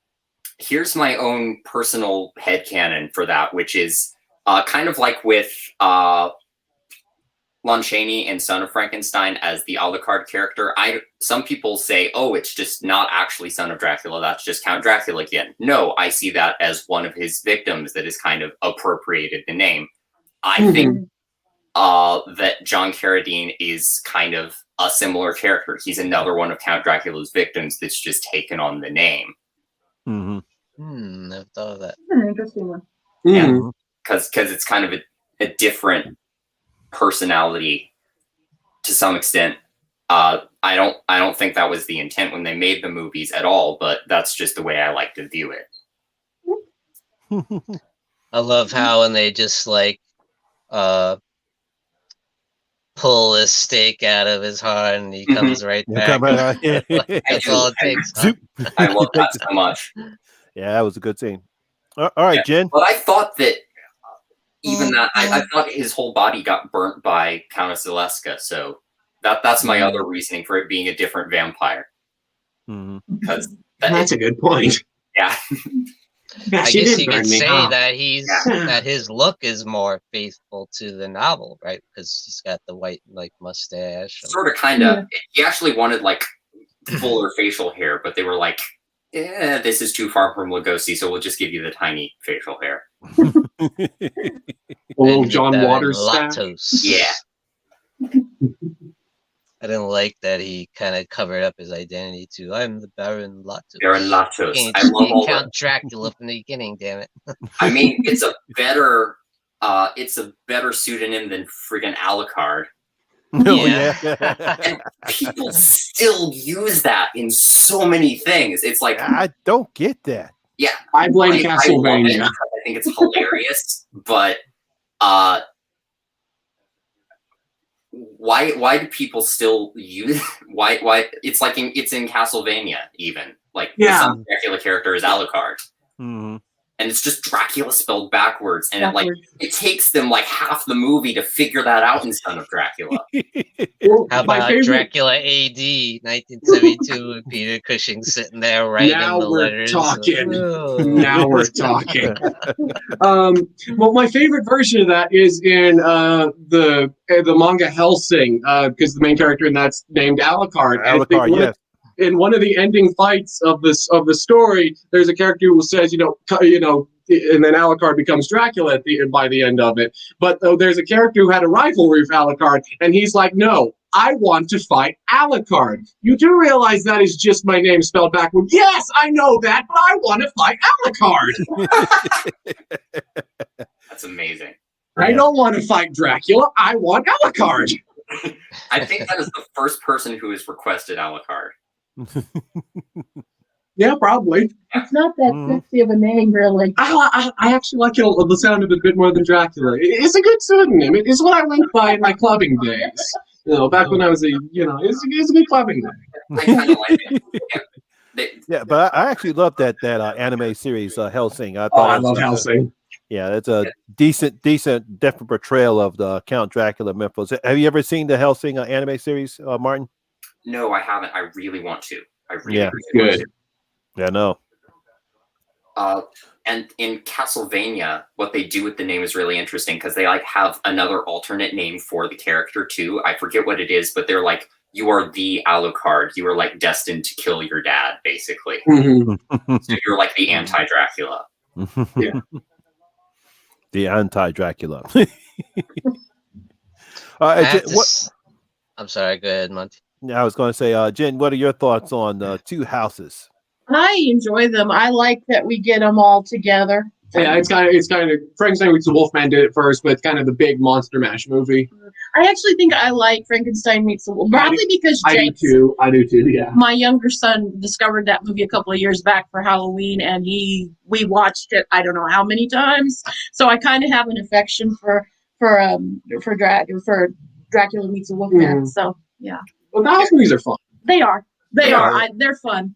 And then I love. I think Sean touched on it earlier. I love the fact in House of Frankenstein that you have Karloff playing the mad scientist. I love everything they do with that. And then at the end of the movie, there's this great scene where Karloff and the monster just kind of look at each other for a second, and the camera just holds on them for a second, like, "Huh, I remember you." I like that. Stand together at the end, which is so great. Yeah. House of Dracula is a little bit less. It is House of Frankenstein has some issues, but overall is pretty fun. House of Dracula, on the other hand, is kind of what I describe as the trashy Universal movie. A little bit. It has its issues. Movie. I like that they're really trying to cure the Wolfman. They actually managed to cure Wolfman's trophy in that movie. Of course, having Costello meet Frankenstein is back again for no goddamn reason, but you don't need a reason in an Abbott Costello movie. All right, let's now talk about, first of all, I think it was the first Universal monster movie that come out was The Mummy with Brandon Fraser. So obviously, I'm pretty sure we'll get some good thoughts about that one. Will we, Martin? Do not kill me, but I've not seen Brendan Fraser Mummy. What? What? Never seen it. I know. It's good. It's pretty good. It's I've fun. heard it's a lot of fun. Oh, it's a lot of fun. It's kind of like Raiders of the Ark-ish. Brandon. I know it's directed by Steven Sommers, who also did Van Helsing. I have many issues with Van Helsing. Oh. It is better than Van Helsing in most ways. God. Yeah. Look. Even Cody says what?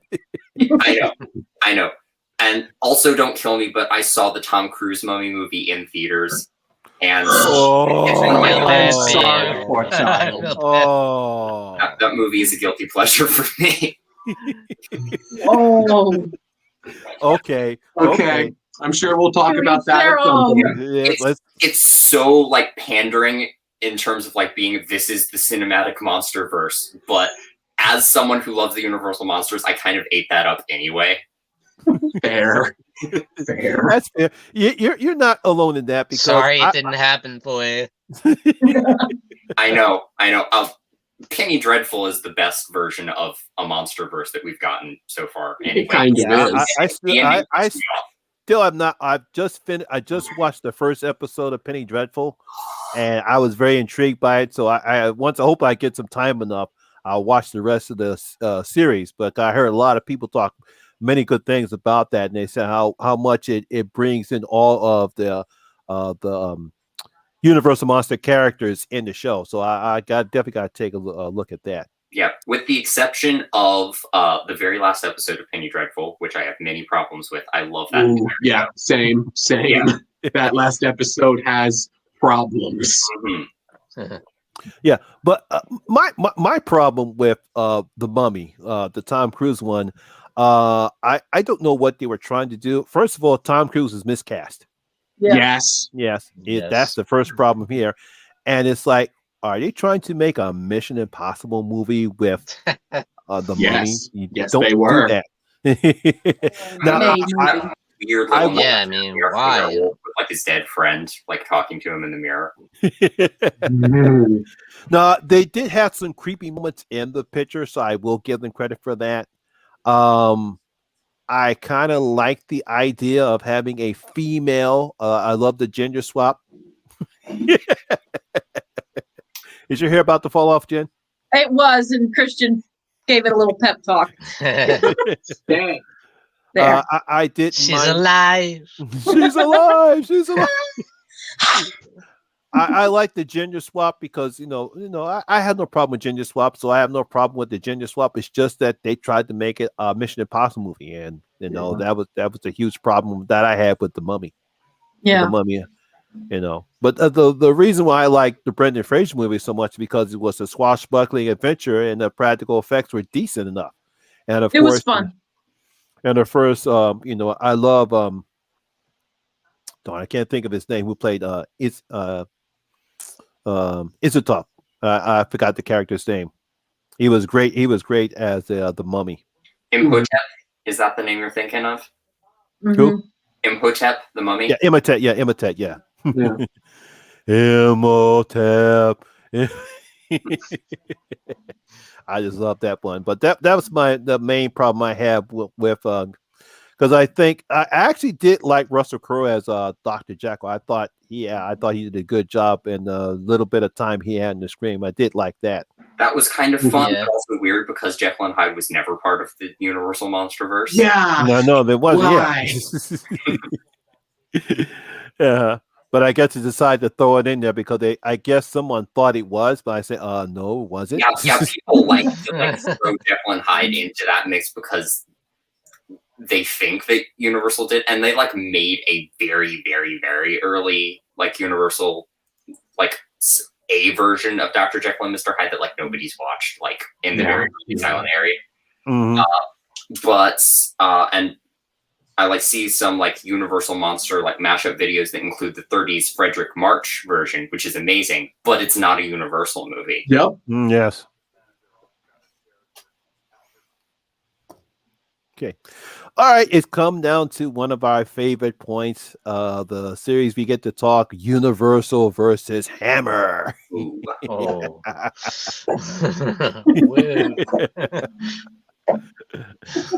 Nice. All right. I don't think Who is the better Dracula? Bela Lugosi or Christopher Lee?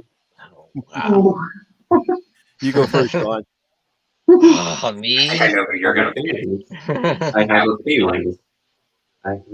Well, damn. I would love to say Christopher Lee, but I can't deny the impact that Bela Lugosi had as the character. He just embodied the character for forever. Everybody, when they think of Dracula, you think of that version of him with the Hungarian accent and the way he looks, like the slick back hair and the white shirt and the medallion. That's just a classic Dracula. That is not the answer I thought you were going to give. Can't take that away from him.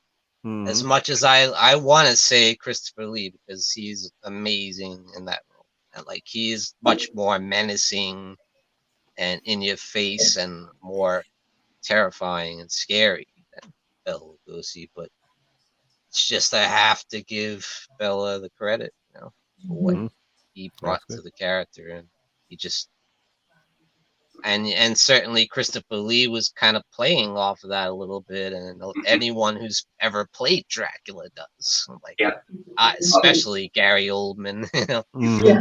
Yeah. Lugosi actually passed his Dracula ring on to Christopher Lee to wear in the Hammer films. Yeah. Wow, that's awesome. Yeah, just kind of passing the torch. Yeah. All right. What do you think, Martin? Definitely Lugosi for me. I love Christopher Lee. He is one of my favorite actors of all time, period. But Lugosi is a lot more suave. Even as elegant as Christopher Lee is a person, the way Dracula is written for those movies is very vicious and kind of feral almost. He's just Mhm. running around murdering people constantly with barely any dialogue. And I feel like Which is cool.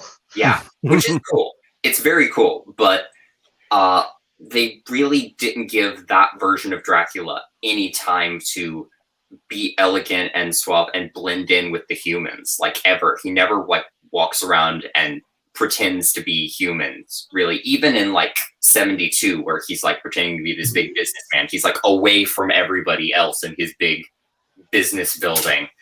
And Lugosi actually plays this suave, seductive character who's like infiltrating people's lives, which is an aspect of the character that Christopher Lee I thought was really lacking. Mm. Not his fault, just it's Yeah. not any of the movies. Okay. All right, Jen. I definitely have to go with Bella with this one. I'm sorry. I kind of know where you're going to go with this one. I don't know what you're talking about. I don't know what you're talking about. But Bella, I mean, Bela Lugosi, when you think of Dracula, that is who you think of. You know, all the lines, the children of the night. I mean, I think of the guy from Dracula. No one asked you.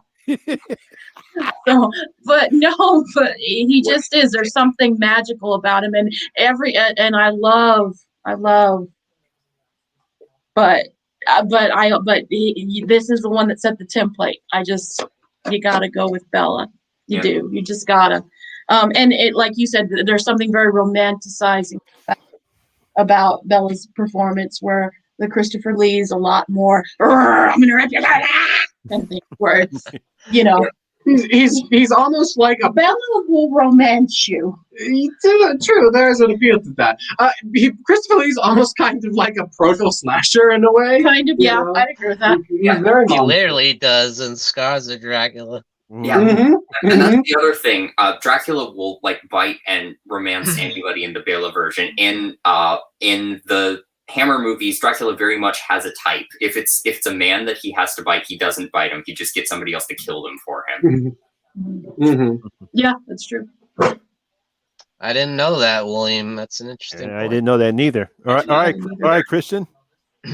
Well, I was going to go with Christopher Lee, but because for some reason I always imagine Christopher Lee as like the suave, survey kind of character, and then I remembered, oh yeah, he kind of is just a brutal killer for most of the franchise. So I'm gonna go with Bella as well. You know, he has so much. Bela Lugosi, like when you picture Dracula, you picture Bela Lugosi. Anybody doing a parody of Dracula, it's always the Bela Lugosi person. No matter what period of time, no matter how far into the future, it'll always be Bela Lugosi. It's an immortal role. It's what you associate Bela Lugosi with, and he brings such an interesting portrayal onto the character, and you could tell he was so familiar with it because he'd been playing it on stage for like 20 years at that point and all that. And I like how he almost has, because he didn't know his lines, he just spoke them phonetically. So I like how he kind of does have this sort of otherness feel whenever he's talking, and kind of feels disenchantized with what he's saying, and he's kind of putting on a performance in a way. I kind of like all that. Yeah, that odd phrasing that he uses really is kind of off-putting. This is a creature pretending to be a person. Yeah. Feel to the character. It's like, we will be leaving tomorrow evening. It's kind of it's what I would imagine somebody who is as old as him and has been doing this routine for so long would be acting. He's just okay, we're gonna get this done. I'm tired. I want to finish this. Can I just kill you and eat you? And there we go. We're done. We're done. He's very suave and seductive, and Lugosi is like, there's all these like caricatures of the characters, but he's a very handsome person. But there's something just very unlifelike about the character. He's very dead inside. He's going through the motions in many ways, you know. Yeah. He's just it's something that only I think Lugosi could have done since he was doing his lines phonetically. It's him playing a character that's giving a performance to everybody else. It's very unique. It's no other version of Dracula has really ever done that. Now that I'm thinking about it, and I really do like that actually. Yeah. So I love the scene like when they're at the opera and he's like talking about death. But to Mhm. die, to be truly dead, that must be glorious. Like, There Yeah. are worse things awaiting man. Than death. yes. Yeah, great. as much as I truly do love Bela Lugosi as Dracula, and because he knocked it out of the ballpark, and most people do portray Dracula as Bela Lugosi, I gotta have my love for the late great Christopher Lee, Yeah, mainly Nice. mainly because of one of my favorite scenes. Oh boy. Get that thing out of my sight. The reason I love that scene so much is because Dracula barely has any dialogue in that movie. But Yeah, like he when does, he yeah. goes to that church that he can't get into because there's like a cross in the door, that pisses him off enough to actually say things. Yeah, no. But when he Such a- does, it counts. It really matters. Mhm, yeah. No, yeah, it was such a great, wonderful line because I remember when my brother and I watched Dracula Risen from the Grave, and it was one of the third movies I've seen Christopher Lee portray Dracula in, because he talks a lot in the first Dracula movie. He doesn't say any words in Prince of Darkness, but in Risen from the Grave, it was like he finally says some words, and they had meaning, even though he doesn't have that many lines. But that line right there, my brother and I cracked up laughing when he says that one, because it's so vicious. He's pissed off. He's angry. Just like he says, "My revenge is complete." And he takes the Monsieur's niece up to his castle, but he can't get in because it's a huge cross, and he just throws her down. It's like I was like, do something. Yeah, get that thing out of my sight. I lo- Get it away. I, lo- Honestly, move I it, love when move that it. I love when that girl Xena is like, "Why do you want her? You got me." He's like, "You have failed. You must be You have failed me. punished." You must be punished. I can do better than you. Yeah, That's Throws her in the that. fire and shit. That sounds like something Jen would say. Destroy her. Woman, do you realize I am Dracula? I can get better than you. Harsh. I am the Dracula. I am the Impaler. I want better than you. You're fine. No offense. You're all good. You can get plenty of good people. I'm sure though you will find somebody out there who would truly love and care for you. It is not me though. The thing Yeah, about but Chris, the thing about the first Dracula movie is he's like doing the pretending to be a human thing with Jonathan for a little bit, and then as soon as his cover gets blown, he is a feral animal for the rest of the movie. He's not Yeah. pretending to be anything other than a blood drinking vicious killer. And also, London and Transylvania are now like the same place. They can take a carriage ride from the village to Dracula's castle. It's how it goes. Yeah. You know. Budget. You know. There was apparently supposed to be a plane ride originally in the 1931 Dracula because it's set in 1931. So Dracula was supposed to take a plane to London. oh yeah, Yeah. It was supposed to have bat wings too. Mhm. Yeah. Yeah. Yeah. Yeah, if Yeah. I had a plane, I would totally theme all my vehicles and everything around bats. I would be like a Batman villain. I would theme all of everything around bats. Yeah. You know, I got a bat car, I got a bat plane, I got a bat speed buggy. You know, I got a bat bicycle for the walks. Well, count in The Vampire Happening, which is a very bad vampire sex comedy. Dracula has Yes, it is. He has a personal helicopter. It does. That's right. Kind of like Night Flyer minus. Yeah, kind of like Night Flyer. Fire.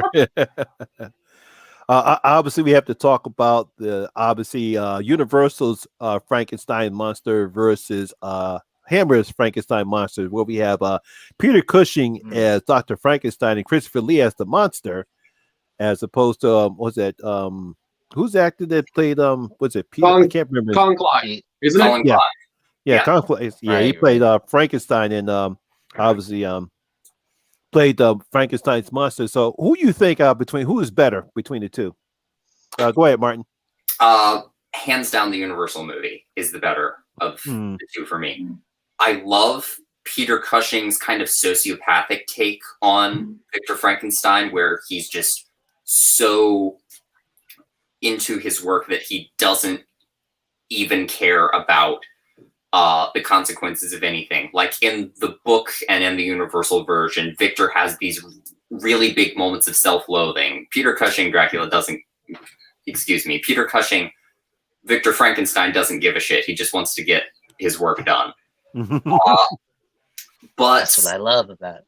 yeah. Mhm. Yeah. And the other thing that Universal does have going against it is they did a name switch thing again.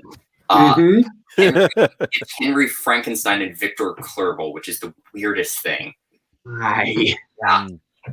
But all in all, Karloff's monster is really unmatched. And as much Yeah. as I love Christopher Mhm. Lee as an actor, he really doesn't get to do anything as that monster. It's really just there to prove a point for the Victor Frankenstein character.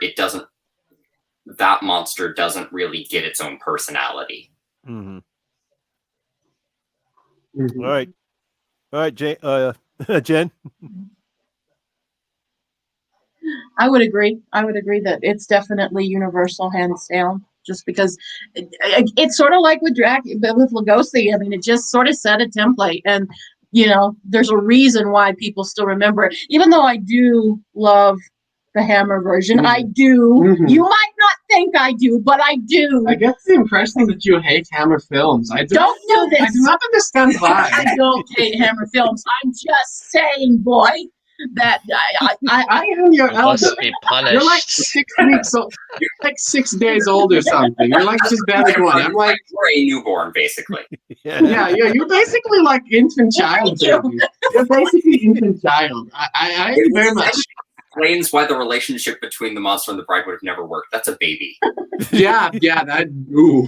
ooh, that makes it, yeah. Ooh. Yeah. Ooh. Never thought of that. Woo. Yeah. I feel like Yeah, I need a shower. I'm sorry. It's okay. Yeah, I would agree. As much as I enjoyed Hammer's version of Frankenstein's monster, and yeah, Peter Cushing, he was definitely ooh boy, he was almost like a sociopathic as Dr. Yeah. Frankenstein. Yeah. Off the And, rails. But definitely got to get the nod for Universal here when it comes to between those two. Yeah. What do you think, Sean? It's a little tougher for me because I think The Curse of Frankenstein is a fantastic movie. Oh, it is. Mhm. Oh yeah. And it's just Hammer like firing on all cylinders. And Peter Cushing does definitely carry the movie, though he's much more the central character than the monster is, for sure.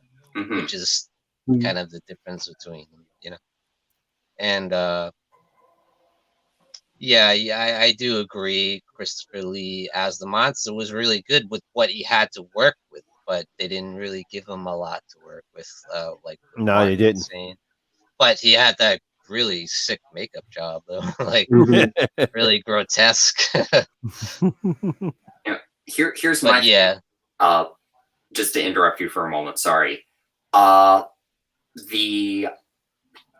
The Hammer version is just all about Victor, and I think Bride of Frankenstein is mostly about the monster, and it's my favorite of that franchise. But the first Frankenstein, I think, really has a good balance of doctor and monster. It does. Mhm. yeah, I would agree with that. But I do think that Peter Cushing is the better Baron, and and you could argue that as a franchise, it's pretty close because Hammer Frankenstein's franchise is solid, man. Every movie is good. Mhm. Yeah. Except Yeah, if we're maybe Horror Frankenstein. But I kind of like Horror Frankenstein. Yeah, if we're talking the original film, I would lean Universal. But overall franchise, I kind of think the Hammer movies are more consistent in quality because, like Frankenstein, those first 3 Universal movies are all masterpieces. But some of the later ones kind of tip her out just a little bit. Whereas I think usually the go ahead. No, I was just saying they do, but I still love them. Yeah, I do too. But there's definitely a point where you're like, huh. This isn't working for me as well as it used to. Whereas the Hammer films, I think, in many ways kind of enhancing quality as the films go on. You know, Revenge of Frankenstein, and I'm that weird guy that really likes Frankenstein Has Created Woman. I'm that weird guy that Oh, really I likes love that it. movie. I Oh love yeah, that yeah. movie. I love that movie too. Yeah, I thought it was decent. Okay. Picture.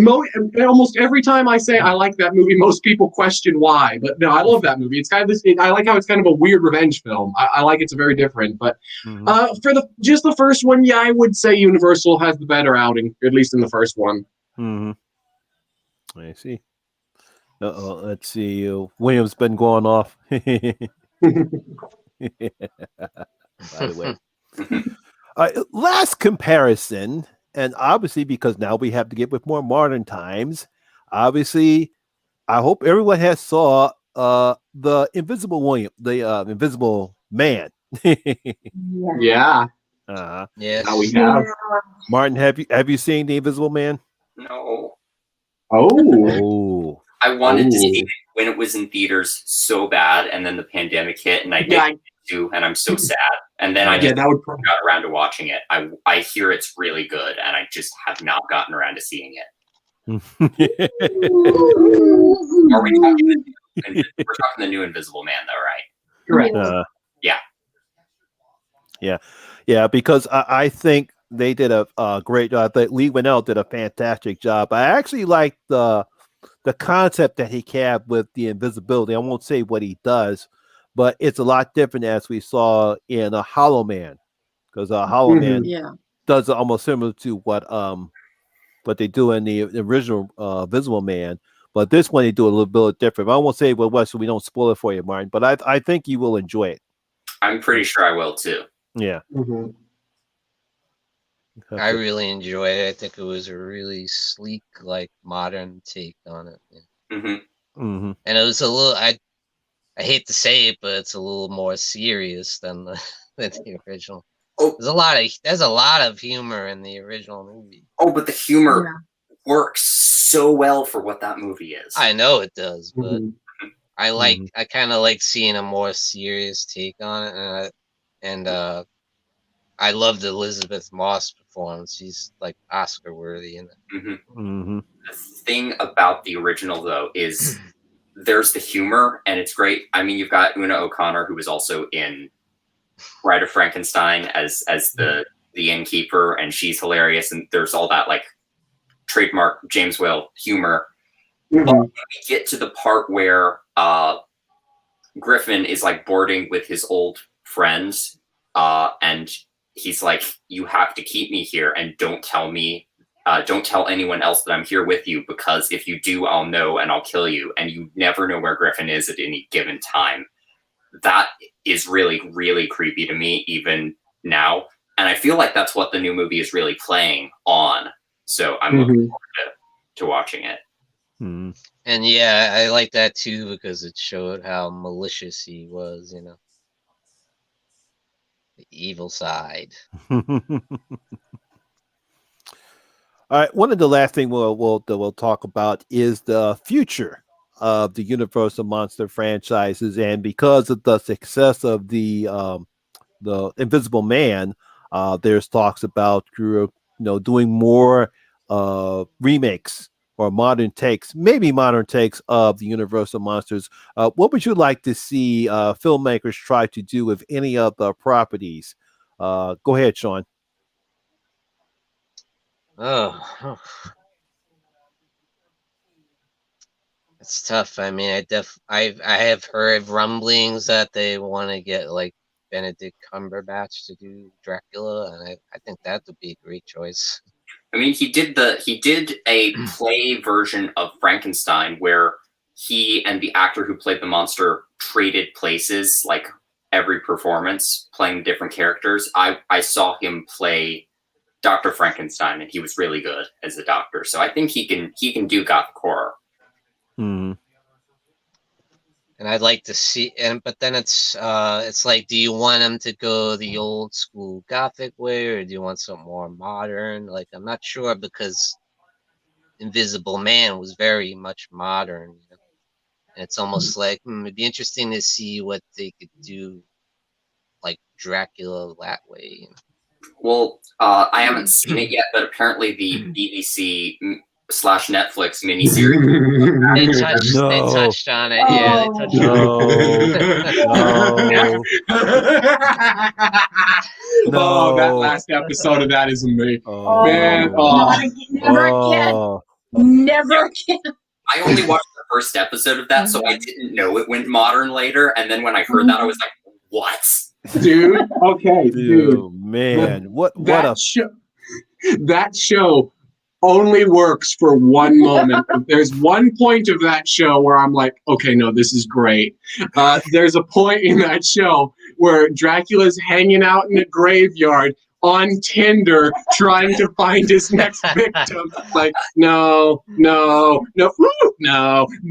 She just said, come to the graveyard.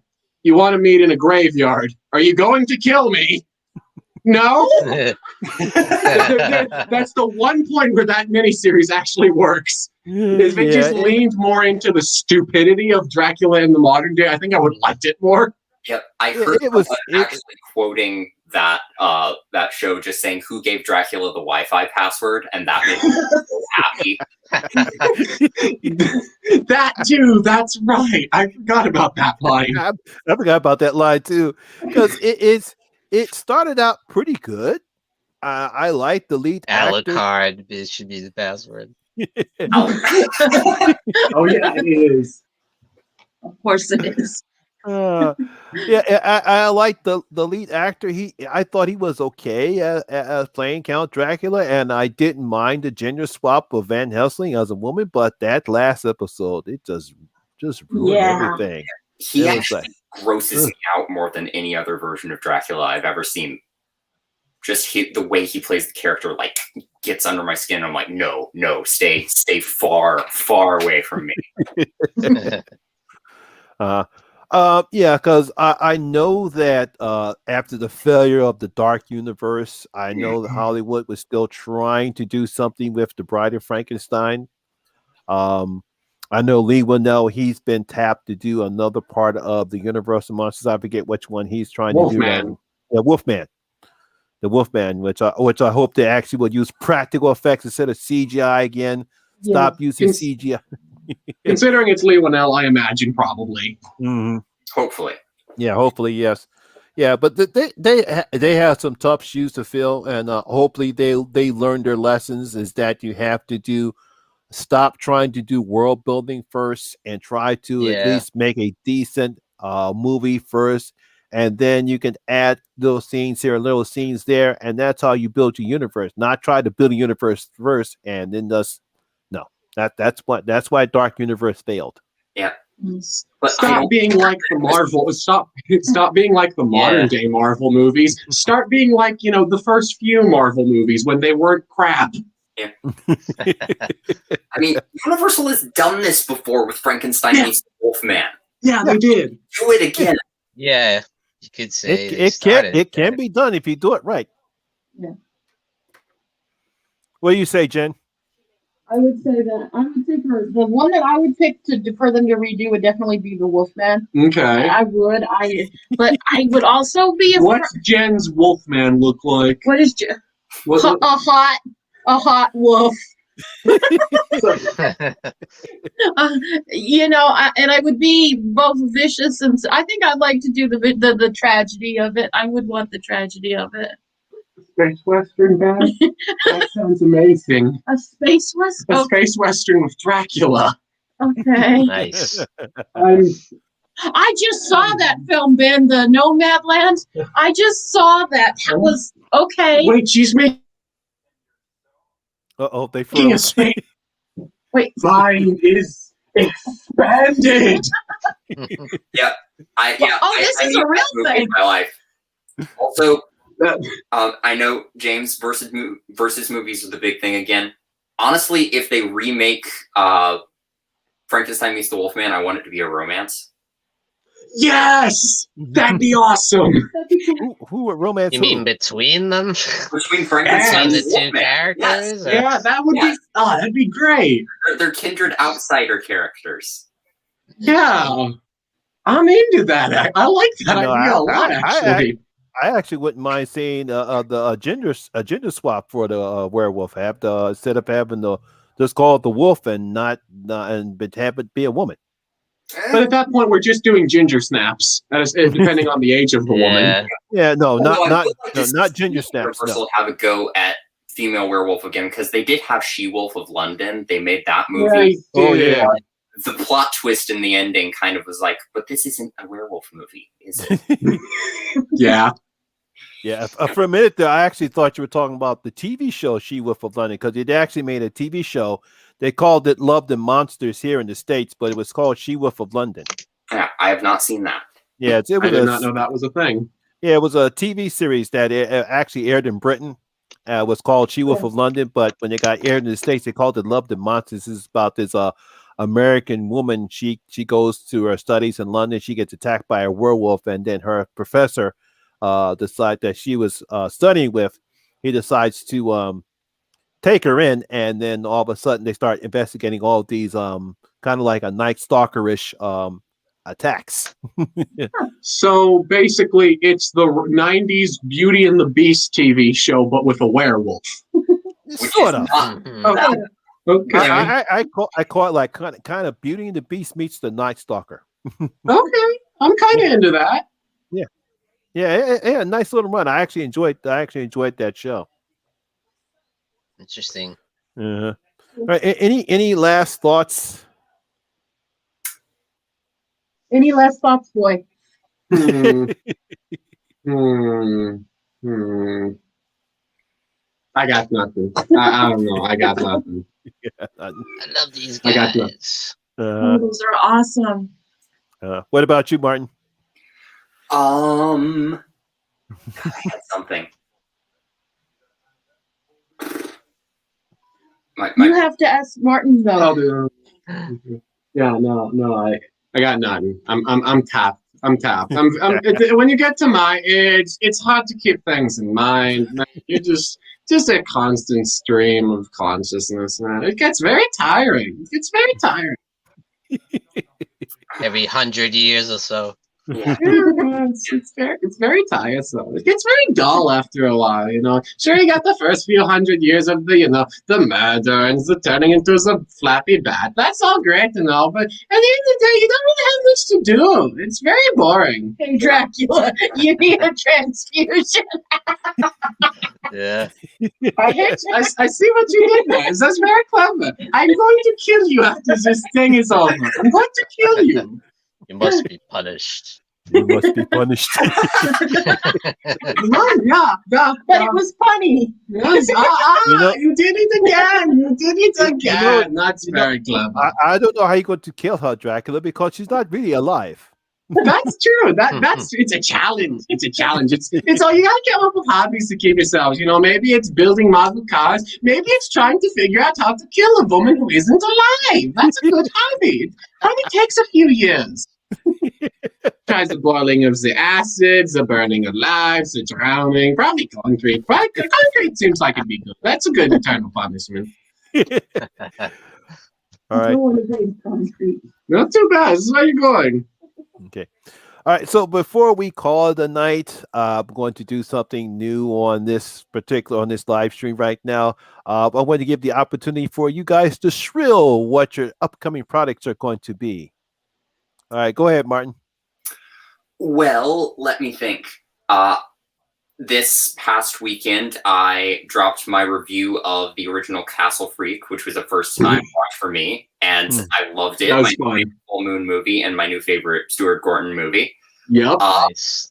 And this upcoming weekend, I'm going to be filming my review for the Castle Freak remake, which Ooh. Have you seen it yet? no. Oh, you're in for some stuff. I Oh, know. yeah. I haven't either. I don't know what happens. It's I'm trying to good. keep myself as in the dark as possible. but- I'm not going That's to a say. good- I'm not. That's going a to good say way to go. anything. I'm All not right. going to say anything. You'll see when you find out. There. All I will say is there is a point in that movie where you're like, okay, Yeah, you will have that reaction. Sounds All right. You're like, yeah. Have fun with that one. That's a Yeah. fun movie. It has its issues, but it's a fun movie. I do have a question for you, Jen and Crispin. What happened to your review of Godzilla versus Kong? Yeah, I'm what do still you waiting mean? for the What do actual you one. mean? It's up there. We talked about it. We gave it a thorough trashing for not being in the movie. That was such a stupid goddamn video. Fun fact about that video: we thought of that the day it went up. That wasn't a planned thing. You didn't plan it for April Yeah, Fools. No, but we had no idea for an April Fool's video, and then we're like, why don't we just do Godzilla versus Kong, but just act like it's the '90s movie? that was a good joke. You I even did said love there's that one. some Matthew Broderick looking guy. There's some Matthew Broderick looking asshole in this movie. I keep Yeah, no. forgetting to do it every year, but every year I want to do an April Fool's video that's a review that's actually just all the empty silence that I've cut out of my reviews. That's There great. you go. I think you've told me that before. That's great. Yeah. I love that idea. But aside from the Castle Freak review, I am also filming the next couple chapters of Lily, which is my fan novella that I wrote based on Dracula and Dracula's daughter, kind of tying back into the Universal Monsters thing, which I had a great time writing, and I'm really enjoying reading it. So I hope people are enjoying that. But I'm really enjoying it. And I'm really enjoying that. oh, nice! I'm Yeah, glad. I'm really liking those. Yeah. I like where you're taking it. It All right, gets Sean. weird. All right, Sean. What do you have up? Oh well, I did do the Godzilla vs. Kong, the spoiler-free review, and then the non-spoiler, and then I did came out with today the top 10 tag, which is a tag that's going around quite a bit, where you do your favorite movie out of 10 different genres. Which is, I thought it was a pretty fun idea. I haven't done a tag in forever. Yeah, no, I haven't yeah. Okay. And other than that, I just kind of play things by ear. I do want to mention you forgot this movie. That's a movie. Oh, That's that is a movie. That is a movie. No, of course. William, my channel is Anthropomantic Fiend, just my screen name, but with a few more letters on the anthro. Should I link it somewhere? I don't know. I'll put the link. I'll put the link of your channels in the description box. All right. All right. Yeah. So yeah, Jen reviewing the grave. Sean Urson's the Horror Corner, Anthropomantic Fiends. I'll put all their channel links in the description. You haven't subbed to their channels yet, please do so. They have great, excellent content. I of course had my review of the actual Godzilla vs. Kong that is up this weekend. I'm going to see. There's an interesting creature horror film that's coming out. I think it's called Dawn of the Beast. It's a group of people going out in the woods to try to explore a Bigfoot, but they actually run into the Wendigo. And it actually kind of reminds me of the horror movie Until Dawn. I mean, not the horror movie, the horror video game. The game, yeah. Until someone watched that, and I finally get a chance to watch The Dark and Wicked because a lot of people have been saying good stuff about that. And yes, Young Frankenstein is amazing. Fantastic homage to those movies. They even used they got the same guy to do the lab equipment, which is it's Frankenstein. Yeah. It's Frankenstein. Frankenstein. Abby normal. Yeah, you bringing up the Wendigo reminds me. I'm still waiting for antlers. I need antlers to come out. Oh, that movie is my life. Too long. I want to see antlers because I know that's based upon the Wendigo legend too. I know it's based on the Wendigo, and I know Guillermo del Toro is producing it, and that's all I need to know to need that movie. Yes, I can't wait for that to come out. Okay.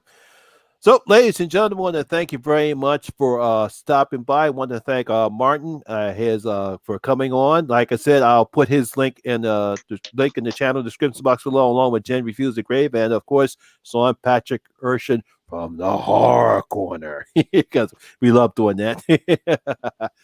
So once again, I want to thank you guys very much for stopping by, and always tune in and stay scared. Good night, everyone, and stay safe, please. Universal horror rules. Or I will come and I will kill you, and then I will make you my slave. So stay safe, damn it.